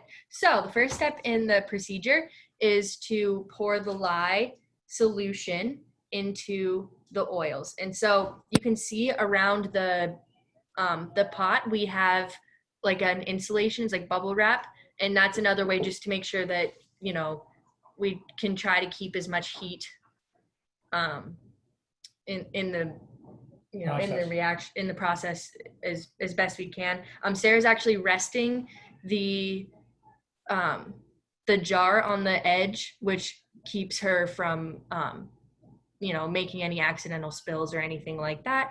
And so you should always make sure that you're stirring as she's pouring it in, or as the person that is helping you. You can also do it by yourself, but it's way hard. This is a good process to have a helper with. That way someone can pour and someone can stir. And you can even see right around the spoon, immediately where the lye touches the oils, it already starts to get like a more milky, like opaque color. If there's anything of that. Yeah, and then it's just, again, for repetition's sake, keeping the lye solution in the oils at the same temperature allows for a more complete reaction. How long does that take? Oh, so this is another important thing. So if you use the spoon with the hole in it, and so basically what I'm trying to say is that the next step is stirring. And so if you use a spoon with a hole in it, you have to stir and stir and stir and stir for like an hour and a half before you're going to reach trace, which is in the next picture. We've upgraded to a immersion blender. Sarah and I have been experimenting with ways to use the immersion blender, which will be in the next picture as well. I guess I can just flip to the next picture there, up in the top left corner. That's not our immersion blender per se, because we could not get a good picture of trace. So we had to borrow one from the internet. But that's an immersion blender, and that speeds up your process from what would have been an hour and a half to 15 minutes tops. I did it in like 7 once. So it's a new and improved way to make soap, but we're still actually experimenting with, you know, mixing for 5 minutes with the spoon and then 1 minute with the immersion blender and going back and forth like that until you hit trace. That way, it's kind of complicated because if you actually look at that picture of trace in the top, that's very exaggerated. And if your soap is like that, it's getting thick really fast, and you probably will not have a lot of time or strength to stir in whatever dried herbs or essential oils you're going to use. So that's something we're still experimenting with. So if anybody finds like the perfect method, call us up. We would love to hear it. We're still figuring it out as well. But again, the tried and true way is to just stir and stir and stir and stir and stir with a spoon for an hour and a half. Right, and I did that for 20 years, and and I'm an old man, but it worked. I would highly recommend it. Your first batch of soap, you stir by hand completely, and then you get a feeling for the soap. You get a feeling for what trace looks like, and then when you do start using the immersion blender, you'll recognize trace faster. And I will say I was stubborn for many years, saying no, I'm not going to use it. Immersion blender, even though a lot of my students were coming back and saying they used immersion blenders and it took 10 minutes to make soap. I will say the quality of soap that Sarah and Cecilia has been turning out is as good, if not better, than the hand stirred soap. So they're making me believers with immersion blenders for sure. And so the next important thing to talk about with trace is that when you, you're the best at describing trace. Can you there's Sure. a picture here, but. Yeah, so trace is when you're stirring, and if I was stirring with a spoon, I would pull my spoon out of the solution and kind of make a W on top of the solution. Using like the drips. The drips, yes, exactly. And if it sat on the surface for a second before sinking back in, then that was trace. If I could just see a trace of that W, that's perfect. This is more than a trace. This has gone maybe a couple minutes beyond trace, but it's still soap and it's still fine. It's just it's harder to pour and it's harder to add your dried herbs or your oatmeal or whatever to that. But it's the best picture we could find. Yep, no, that's a good one. And what I would say is the reason we add things at trace, we wait until trace to add the herbs and the essential oils. First, if we added the essential oils before trace, then the lye in the solution would turn the essential oils to soap, and we'd lose that essential oil quality. It would just turn into soap. And then if we put herbs in there, they would all sink to the bottom of the pot. So it is important to get a trace before you add the herbs and the oils. Yep. And so, like you said, at trace, that's when we're adding the essential oils and the dried herbs. It's best to use dried herbs because wet herbs, not dried herbs, will get moldy. I think Sarah will talk a little bit more about that because she's the herb expert. And then also we use a whisk to stir them in just because it gets a more even spread of them. I don't know how else to describe that. But yeah, it works pretty perfectly.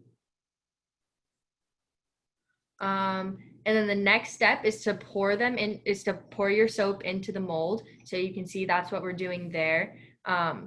You will know at this point if you've gone way past trace, because in the bottom of your pan, if you go too far, it will get all clumpy and lumpy, and then it will sit right on the top, and then you're like, oh no, Rusty's gonna hate us because all the soap is lumpy and weird. But we've gotten way better. This jewel weed soap that's we're making the picture is probably the best soap that we've made so far. I think in this picture it looks great, and it looks great out. I'm sure Rusty will show later. They're beautiful. And so but it's, you're still keeping in mind the heat thing. Like if you notice the bubble wrap is still on our pot, And then like immediately after you're done pouring, and you we also like scoop out the rest of the soap just to get it all out of the pot. With a spatula, you'll want to put the blue board or whatever, or wool blanket or whatever you use immediately, and to cover it up. And then don't peek at it. Even though it seems like you really, really want to peek at it, you have to leave it for 24 hours. to keep the heat in and keep the saponification going. It's really important, but it's really hard because you really just want to like check up on it, especially when it, because you're like, is it still lumpy? But no peeking. And then the next step is to set. So I talked a little bit about that before. You want to leave it in the mold with like the blue board and the blanket for at least 24 hours.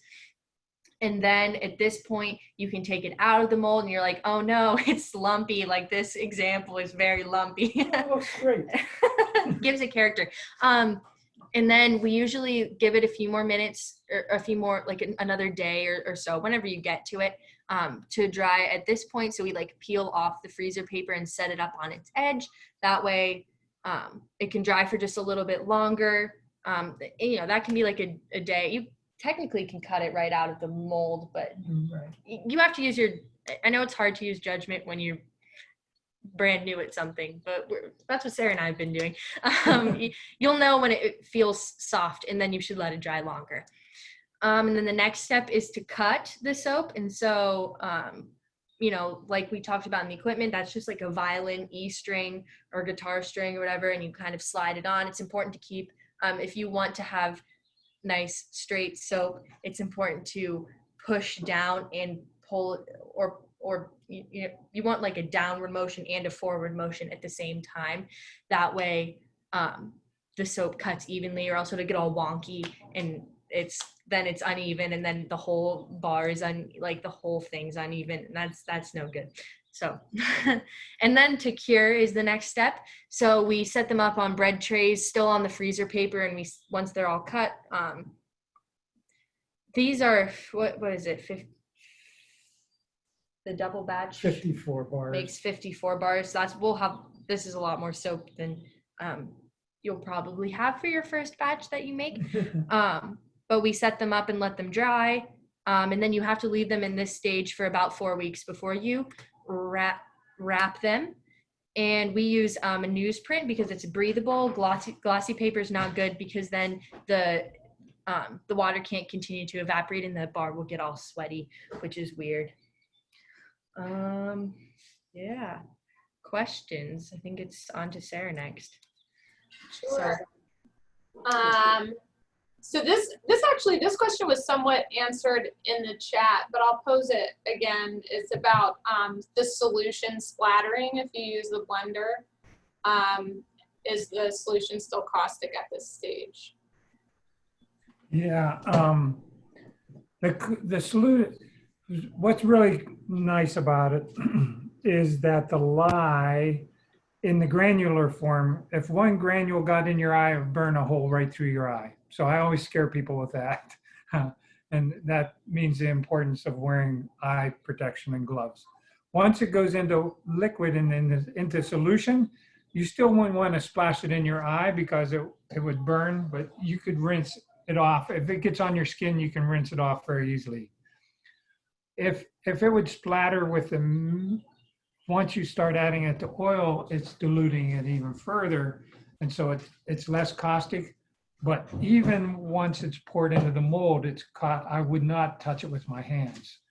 So if it splatters, yes, it would be caustic. It would burn your eyes. You might want to keep eye protection on. Yeah, I do. And immersion blenders, you must keep it under the surface. You cannot bring it above the surface. Yeah. Or else you'll splatter the whole kitchen, Yeah, it's pretty easy to keep under though. It's not like you're gonna, pay attention, but I don't think there's like really a chance of accidentally splattering everywhere. It starts to make a really yucky noise when you start pulling it towards the surface. And so unless you were just like not paying attention at all, you'll be good. Or you could start by hand. Then there's which is much safer. Yeah. And And do you have a dedicated immersion blender for soap making, or would you use the one that you also use for cooking in the kitchen? Definitely could use the one for cooking. Again, it's not going to ever be cleaner. It's a great way to clean your stuff. No, it's totally, you don't have to have it dedicated to that. And to be honest with you, I bought my immersion blender at Goodwill, 6 months ago, and for like $4. It doesn't have to be anything fancy. It doesn't have to have any gears or reverse or whisks or anything else. It's just a straightforward blender. Yeah. And what would happen if you thought you had trace, but it actually wasn't at that point yet? And I'm assuming in this example, perhaps you had already poured it. What would you do with the product then? This is not an uncommon problem if you're not using an immersion blender. With an immersion blender, you're going to hit trace. It's going to be thick, and if it's thick, it's past trace. I mean, if it's thick like pudding, you've reached trace. It's more of a problem if you're stirring by hand and you think you might have hit trace. So my rule of thumb is mix for an hour and a half, and if it doesn't trace within an hour and a half, you have stirred it long enough that it will set up. You have had the chemical reaction happen long enough that it will set up. If you poured it before trace, like if you were stirring and it wasn't tracing and you poured it in, what would happen would be the oil would float to the top of the bar, of the giant bar. So when you opened it up the next day, you would have a layer of oil on top of your soap. And sometimes that happens if you have the proportions wrong and you have too much oil in your recipe or too much fat, you have oil come to the top.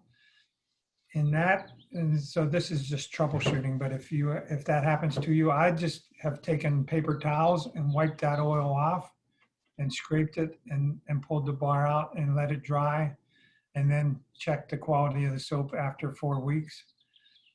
The other thing is if you have too much lye in the soap, which comes from poor measuring, either problem is going to come from poor measuring.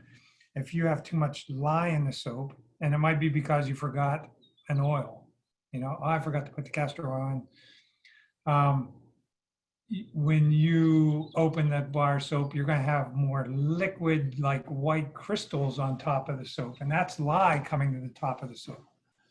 So I'll do the exact same thing. I'll mop it off with paper towels and a rubber, plastic glove, rubber glove, and let it set. You can test the pH of your soap, which should be about neutral, with pH strips. Some people do that.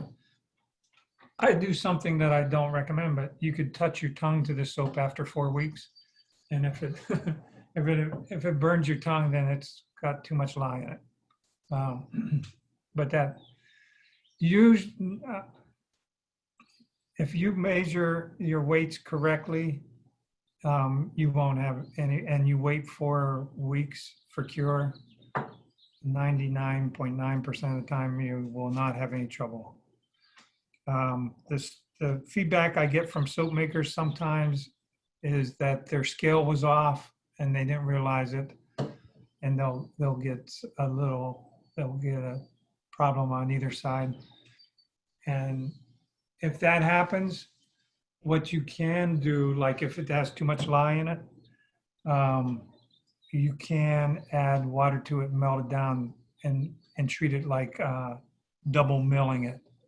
So it has to go through the saponification process again.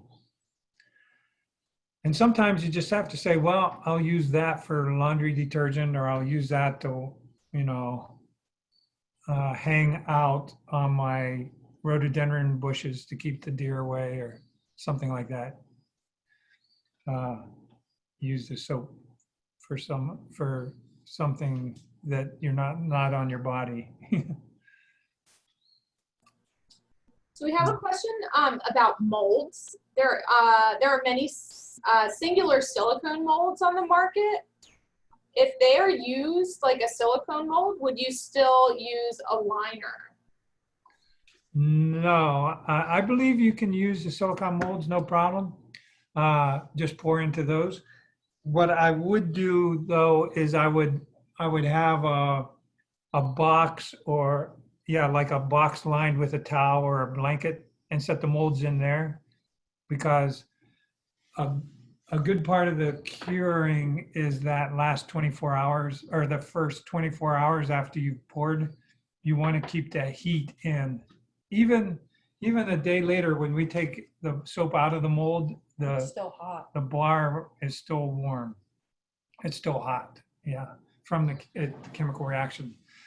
And you want to keep that going. You don't want to cut that short. So if you have singular silicone molds, try to be able to wrap them in a blanket or something to keep that reaction going. So on a similar note, there was a question about the blue board. What is that made of, and where do you get it? Yeah, so blue board is just an insulation material that they use in construction for walls. So you can get it at Home Depot or Lowe's or the hardware store. That, and it comes in a 4x8 sheet. If you don't have somebody that's doing construction around you, or a friend, or somebody, we just use scrap pieces. I would not purchase a 4x8 sheet, 4 foot by 8 foot sheet just for my soap making process. I would use a board wrapped in a wool blanket, anything to hold in heat. It doesn't have to be blue board insulation. Sometimes it's green board. It's made out of styrofoam is what it is.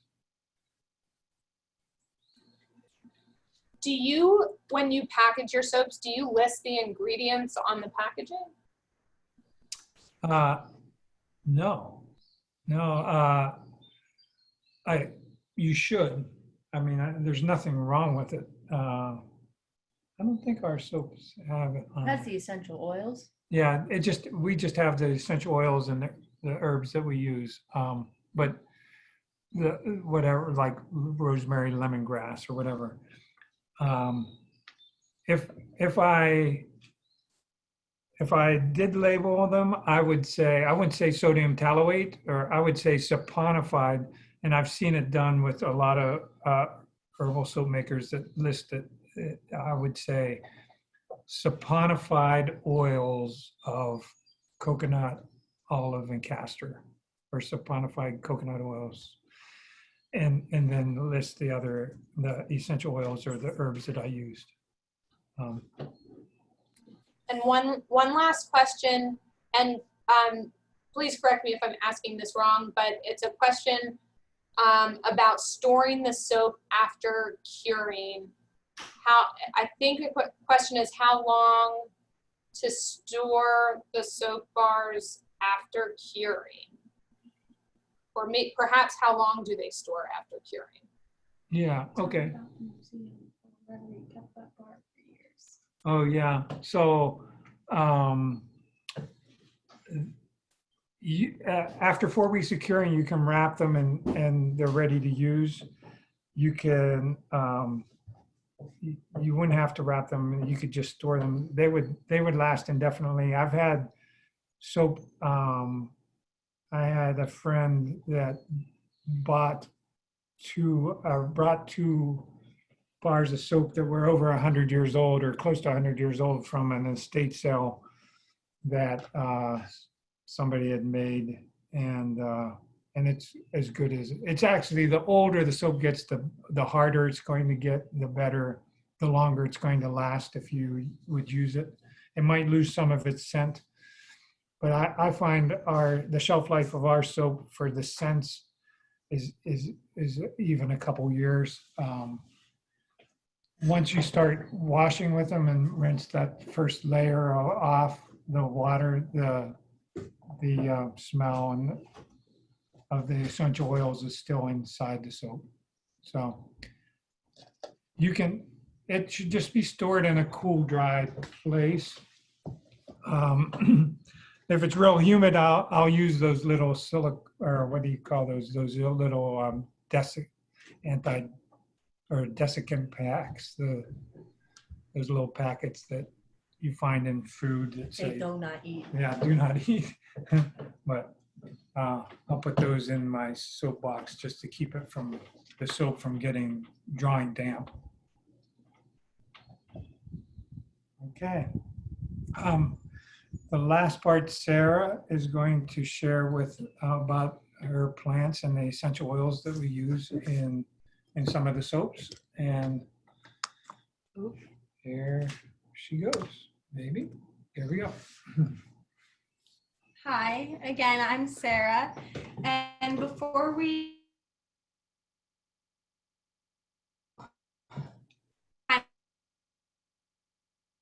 to make oils and the importance on the sustainability and that there really are powerful healing treatments in essential oils. So as far as the sustainability side, it takes a lot of plant material to come up with those little bottles of essential oil. So let's say, for example, you go into a store and you want to buy sandalwood. I know that's one that's really expensive because it's gotten to a point where certain plants have become almost endangered because as a society, I think we tend to overuse and overabuse things.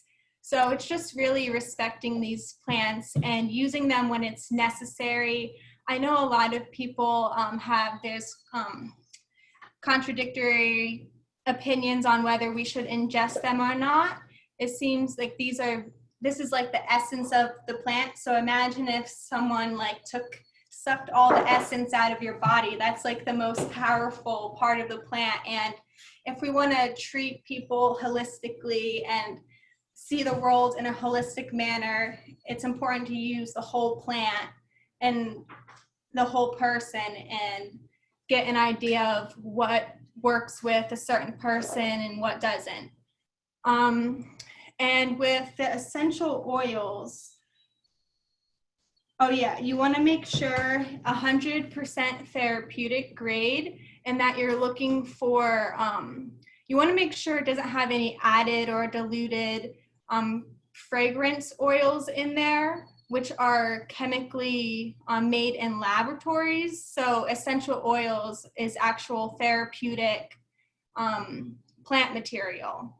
So there's a big difference in that. So a lot of people have sensitivities to certain scents, but it's usually the fragrance, all the chemicals that they're putting on their skin, and not necessarily that they're allergic to that plant, even though we can be allergic to certain plants as well, because those are chemicals too, of course.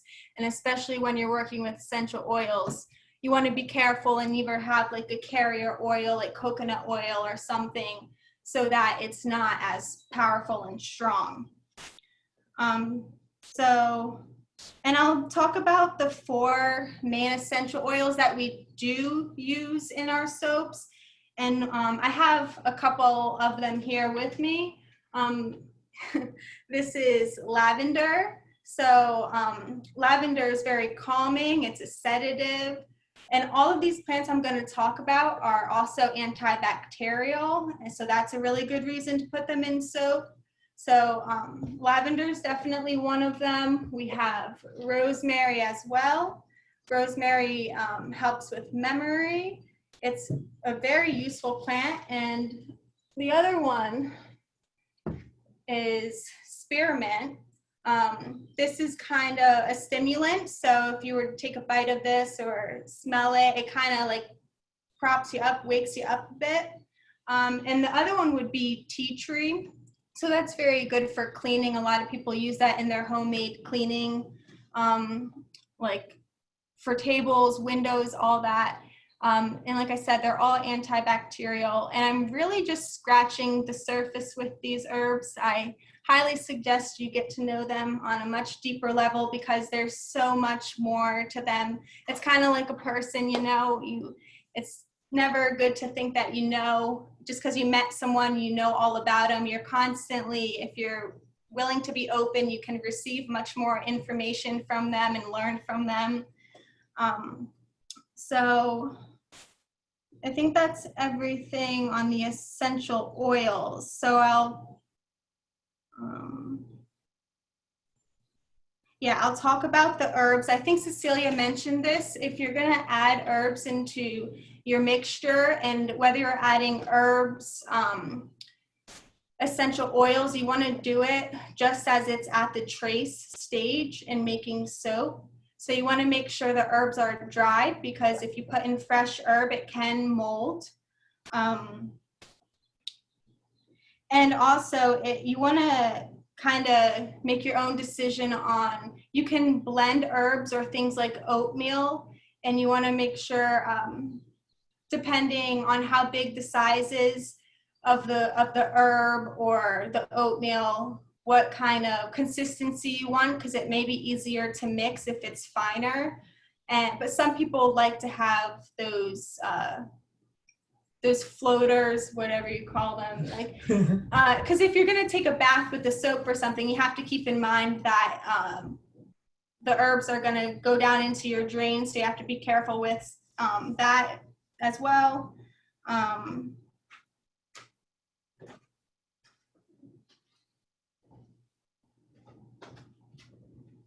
Yeah, I think we can go to the next slide then, and we'll just talk about, so we did choose the jewelweed soap because it doesn't include any essential oils. The way we did that, we went out and harvested jewelweed, but you can also order that from an organic company who supplies herbs as well. So we put that in our herb dryer, and you can see that in one of the pictures down at the bottom. So to make the infusion, we did 2 cups of the herb to 1 quart of water. So you're basically, you see that on the top right picture, that we substituted the water with the jewelweed infusion water. So it's basically 32 ounces of the infusion mix, and then you're adding the lye to the infusion water. And with the jewelweed soap, we also add in, at the end, we add in the dried jewelweed. So we're using both the dried jewelweed and also the infusion. So you're getting both benefits of the properties of it being dried and also infused in water. Anything else, Rusty? So jewelweed is effective in poison ivy control. Yeah. So it helps dry up poison ivy, and also helps wash away poison ivy. So if you use the soap before, right after you are working in poison ivy, it will help get the oil off. Or once you have poison ivy, it'll help soothe and dry up your skin. So that's a popular soap. And since some places jewelweed or poison ivy seems like the state flower, but we're fortunate not to have any here. So that's not. So I think Dory will do any questions for Sarah, and then do the drawing. Sure thing. So actually this question is jumping back a little bit, and it's about how long to leave the soap in the mold for. So I guess essentially the question is, what would happen if we leave the soap in the mold beyond 24 hours? Are there any drawbacks for leaving the soap in the mold longer? No. We often leave the soap in the mold for longer than 24 hours, and it hasn't turned out bad yet. No, I'm joking. It's, when you work on a farm or some other type of thing, you can only get around to soap sometimes. And so oftentimes we'll, leave the soap in there but it just, it doesn't. It'll continue to shrink. Yeah. It'll dry in the mold and it will shrink a little bit. And if you leave it in for more than a week or two, it shrinks so much that when you go to cut it, if you're using our mold and our cutters, when you go to cut it, you're going to come up short because the bar has the giant bar has shrunk down, and so the cutters won't match the bar completely. That's the only downside, that you don't have to worry about that at all. And then a question about drying herbs. Can you do a quick refresher? Temperatures for drying herbs and how long? Yeah, so we put them in our dehydrator, and that stays about 100 degrees all the time, somewhere between 90 and 100. Much over 110 degrees, you're going to lose a lot of volatile oils. So, and it usually takes 2 to 3 days in order to dry a really wet herb. Or peppermint, days, depending on the humidity outside. Rusty, can you repeat that? The audio went out for a second. Oh, sure. I'm sorry. 100 degrees. The dehydrator is set at 100 degrees, and it takes about 2 to 3 days to dry the herbs. And the way I check to make sure it's dry is we keep the herb as whole leaf as possible for storage, but we put it in a glass jar with a lid on it, and then we watch it for a couple of days, or you could even set it in the sun for a couple, half an hour, and see if anything condenses on the top rim of the jar. If you see condensation inside the jar, the herb is not dried, and it should be dried further. Can Sarah or anyone share additional tips or suggestions for other plants or herbs to use? Specifically, maybe suggestions on foraging herbs or other common plants that you can find in the garden or in your yard.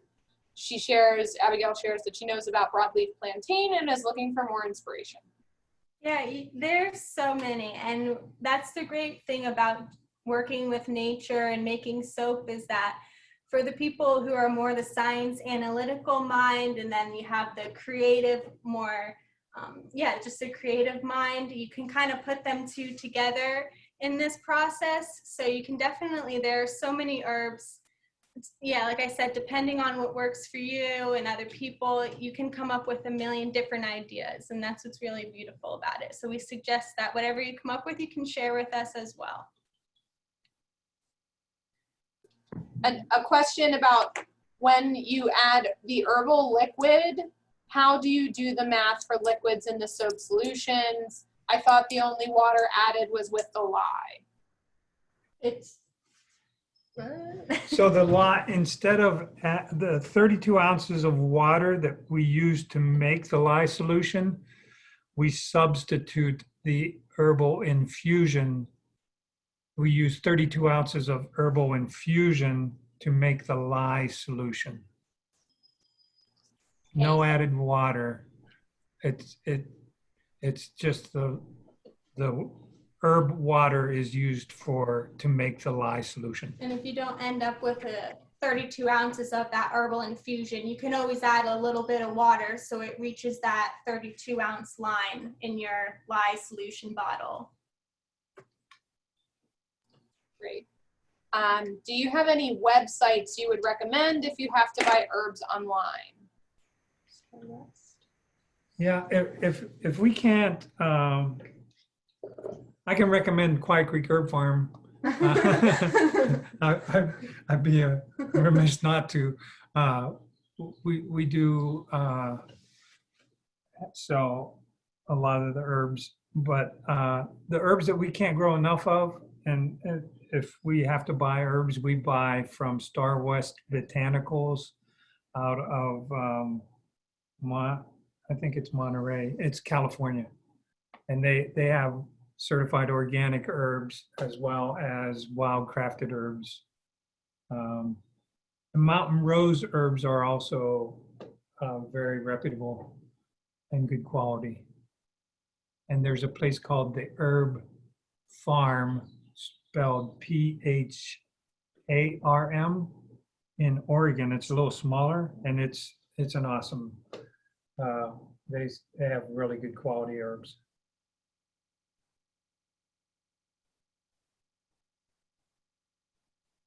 Excellent. Another question about using herbs directly instead of an infusion.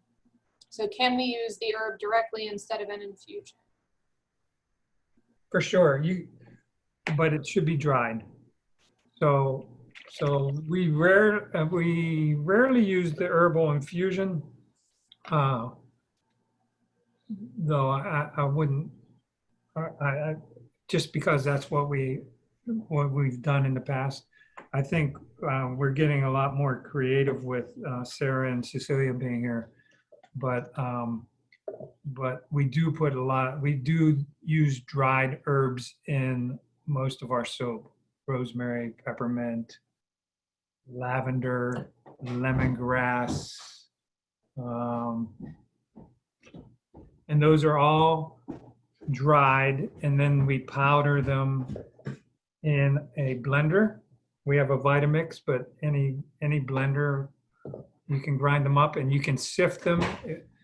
What's important is if you're using something like a dried rosemary leaf, it can be very sharp. So you want to make sure that it's not scratchy. Your soap is not scratching. So that's why I would suggest powdering it and even sifting it. Just watch the texture. And I mentioned in my book, we used lavender flowers before, but they will turn dark brown or almost black, and they look like mouse droppings in your soap. So I don't use those anymore. I powder the lavender leaves and flowers. We still use the calendula petals though for the facial soap. Sure. And they're yellow, so that's really pretty. I just wanted to say that. Yeah, that makes a very attractive soap. They're soft too, Mhm. not like brittle.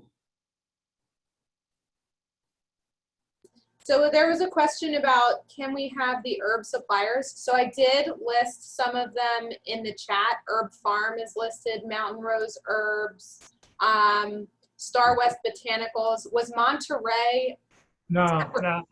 Yeah, Star West is in California. I think it was. It's in Monterey. Yeah. Okay. And I can work on getting those links for you. I just can't get them and facilitate this. So we'll make sure to get the links for that. A question, I have used dried, can we have herb suppliers in PA? So is the question an in-person herb supplier? I heard Quiet Creek Herb Farm. Yeah. Supplies herbs. Any others in PA? Maybe if you're not in the Northwest or West. I don't know of any. Like, I'm sure there are, but it's important to find organic. Yeah, Sarah's bringing up a good point. There are probably lots of herb growers. I don't know of anybody growing and drying and selling organic. I think that's kind of important because we are putting these materials in a trace, and they are organic. They are going to be on your skin, so you want to try and know your local farmer that he's not using chemicals or get certified organic. I don't know of any in Pennsylvania that are selling dried herbs, but I'm sure there are. Yeah, I can share Tooth of the Lion Farm and Apothecary in Orwigsburg, PA is certified naturally grown. They primarily do tea blends, but they also sell plants and may also sell singular dried herbs. I'm not sure if they ship. And I know, you know, if anybody else who's on this meeting in the group has any suggestions, feel free to drop those in the chat if you have a local herb supplier that you know. Great. Okay, a question. I have used dried herbs in soap before and found it left a brown ring or bleed. Suggestions for how to fix this? Ring. I didn't quite hear that, Dory. It's dried herbs in Yes. soap before? I have used dried, this is Danielle, I have used dried herbs in soap before and found it left a brown ring or bleed. Suggestions for how to fix this? Ring or bleed in the soap. You didn't mix it enough? Yeah, no, I don't have any suggestion on how to fix that. I'm sorry. I mean, our herbs will discolor a little bit, and I think that's maybe partly because of the lye, but it's not. I don't think it's unsightly or ugly as far as the look. Maybe, yeah. I don't know. Sorry, I can't answer that question. Great. So I am not seeing any more questions in the chat right now. Okay. But there is a question about the winners of the soap kits. If a winner was not able to come to the farm, are they able to be shipped? If I, you know, this person says, if I send a check for shipping, would you be able to ship it? Sure. Sure. Yeah. All right. Thank you. So with that, the names have been drawn. I was able to enlist the help of my husband to draw names today. So thanks, Chad. So our first winner, actually, Rusty, can you share a little bit about the kit before I announce? Like what will people Yeah, for sure. We have 10 soap kits, and actually they are some of them are double and some of them are single batch, meaning you'll either be able to make 27 bars or 54 bars. And so those are just the size of the mold, and the cutters are the same for both boxes. So you get a mold and 2 cutters, and the ingredients for all. So if you win a double batch, you'll get a double batch of oils, which means you'll get the coconut, palm kernel, and castor oil, as well as the lye thermometer. And I think, is there anything else? Yeah, I think that's it. But I will say, if I have to ship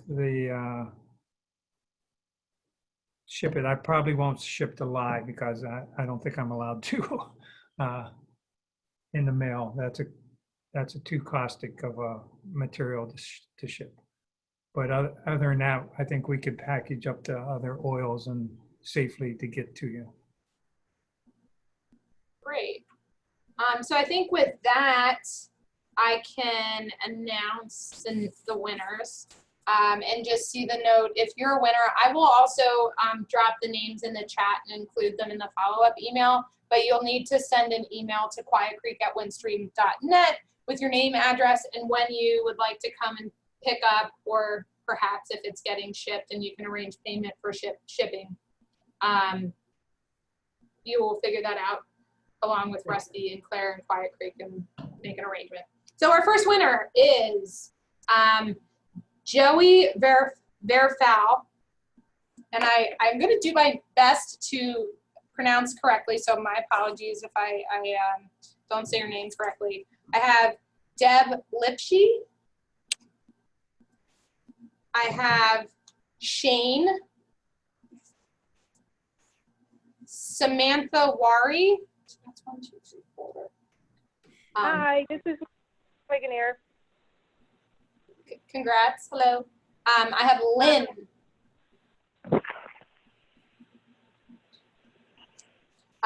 Amanda's iPhone.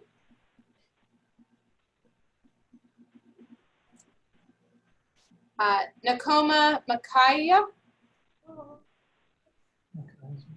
Lisa Miss Kelly. Kimberly Flick. Rachel Gallagher. Let me just make sure that's 1, 2, 3, 4, 5, 6, 7, 8, 9. That was 10, I think. Yeah. So congratulations. Let me just double check my counting. So I have Deb Lipchie, Shane, Nakoma, Joey, Lynn, Samantha Wari, Lisa Miss Kelly, Amanda's iPhone, Kimberly Flick, and Rachel Gallagher. So make sure to send an email to Quiet Creek at windstream.net to claim your prize. And I'm going to go ahead and type those in the chat. So just give me a second. And yeah, Rusty, I'll turn it over to you. Okay, great. Congratulations to all of you, and we'll be able to help you through any more questions you have when you get your kits. But like I said, in the soap book PDF, it's a simple wooden mold and cutter, and the dimensions are in there, and anybody with a hammer and saw and a screwdriver can make one. To answer the question about where do you think soap originated, and someone said Babylon, that's very possible. We see answers up to like soap's been around for about 2,300 years, but one of the theories is that soap was discovered in Greece on Sappho's Hill, Sappos being the Greek word for soap, but knowing where lye comes from and where fat comes from, they think that they were sacrificing animals on an altar on this hill, and the fat from the animal dripped down onto the wood ashes, and that got washed into the nearby stream, and the people washing their clothes in the nearby stream saw that their clothes came cleaner when they used the sudsy water that was coming down from Sappho's Hill, and they traced it back up and just made some kind of soap. So that's the thought on soap. Another interesting fact is most people, many not too far in the distant history, past history, thought being clean was not a good thing, and so they only bathed a couple times a year. Or Queen Elizabeth was boasted of bathing twice in her life, and once when she was born and once when she was married. So anyway, there's a lot of fun little soap facts.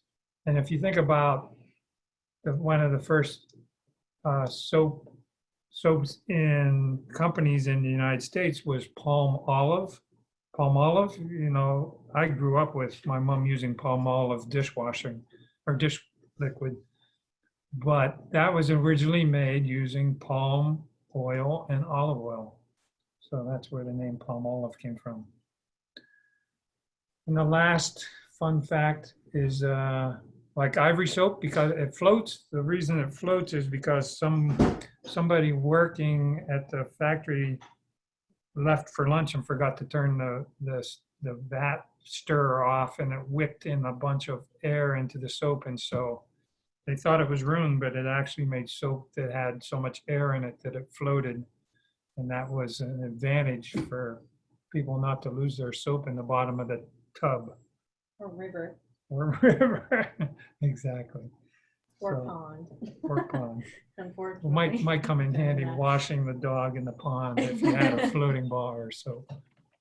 So I just wanted to say thanks to Dory for your excellent work in helping us figure out all this communication stuff and making these meetings run so smoothly. And thank you to PA-WAgN for the sponsorship and the soap kits and all the giveaways that we had in the other classes, as well as the other folks mentioned, listed. We that had some hand in the stirring of this pot. So thanks so much. And for everyone that joined us remotely, I think that's awesome. Sorry we couldn't be together in person, but I hope that we can be soon. I look forward to meeting you all at Quiet Creek. Yep, and just to echo, many thanks to Rusty, Cecilia, Sarah, and Claire for this program and the past, the past programs, the plant prop and hand sanitizer programs that were part of this series. Thank you so much for sticking around with us here with us on a Saturday. Very grateful to Quiet Creek for partnering with us on this program and all the other great sponsors, and hope that you'll be able to join us for more programming in the future, hopefully in person when we're able. And appreciate you bearing with us as we kind of shift, what had originally intended to be an in-person program to a virtual format. So thank you. I did drop a link in the chat that's an evaluation survey. If you are still on and you wouldn't mind filling it out while the program's still fresh, that would be great. I'm also going to send out a follow-up email that'll include the survey. It will include this recording as well as it being posted to our website. And I'll try and, follow up on some resources that were shared so that you have those at your fingertips. So thanks again. It's 4 o'clock. So we're gonna wrap it up. Appreciate you all and hope to see you again soon.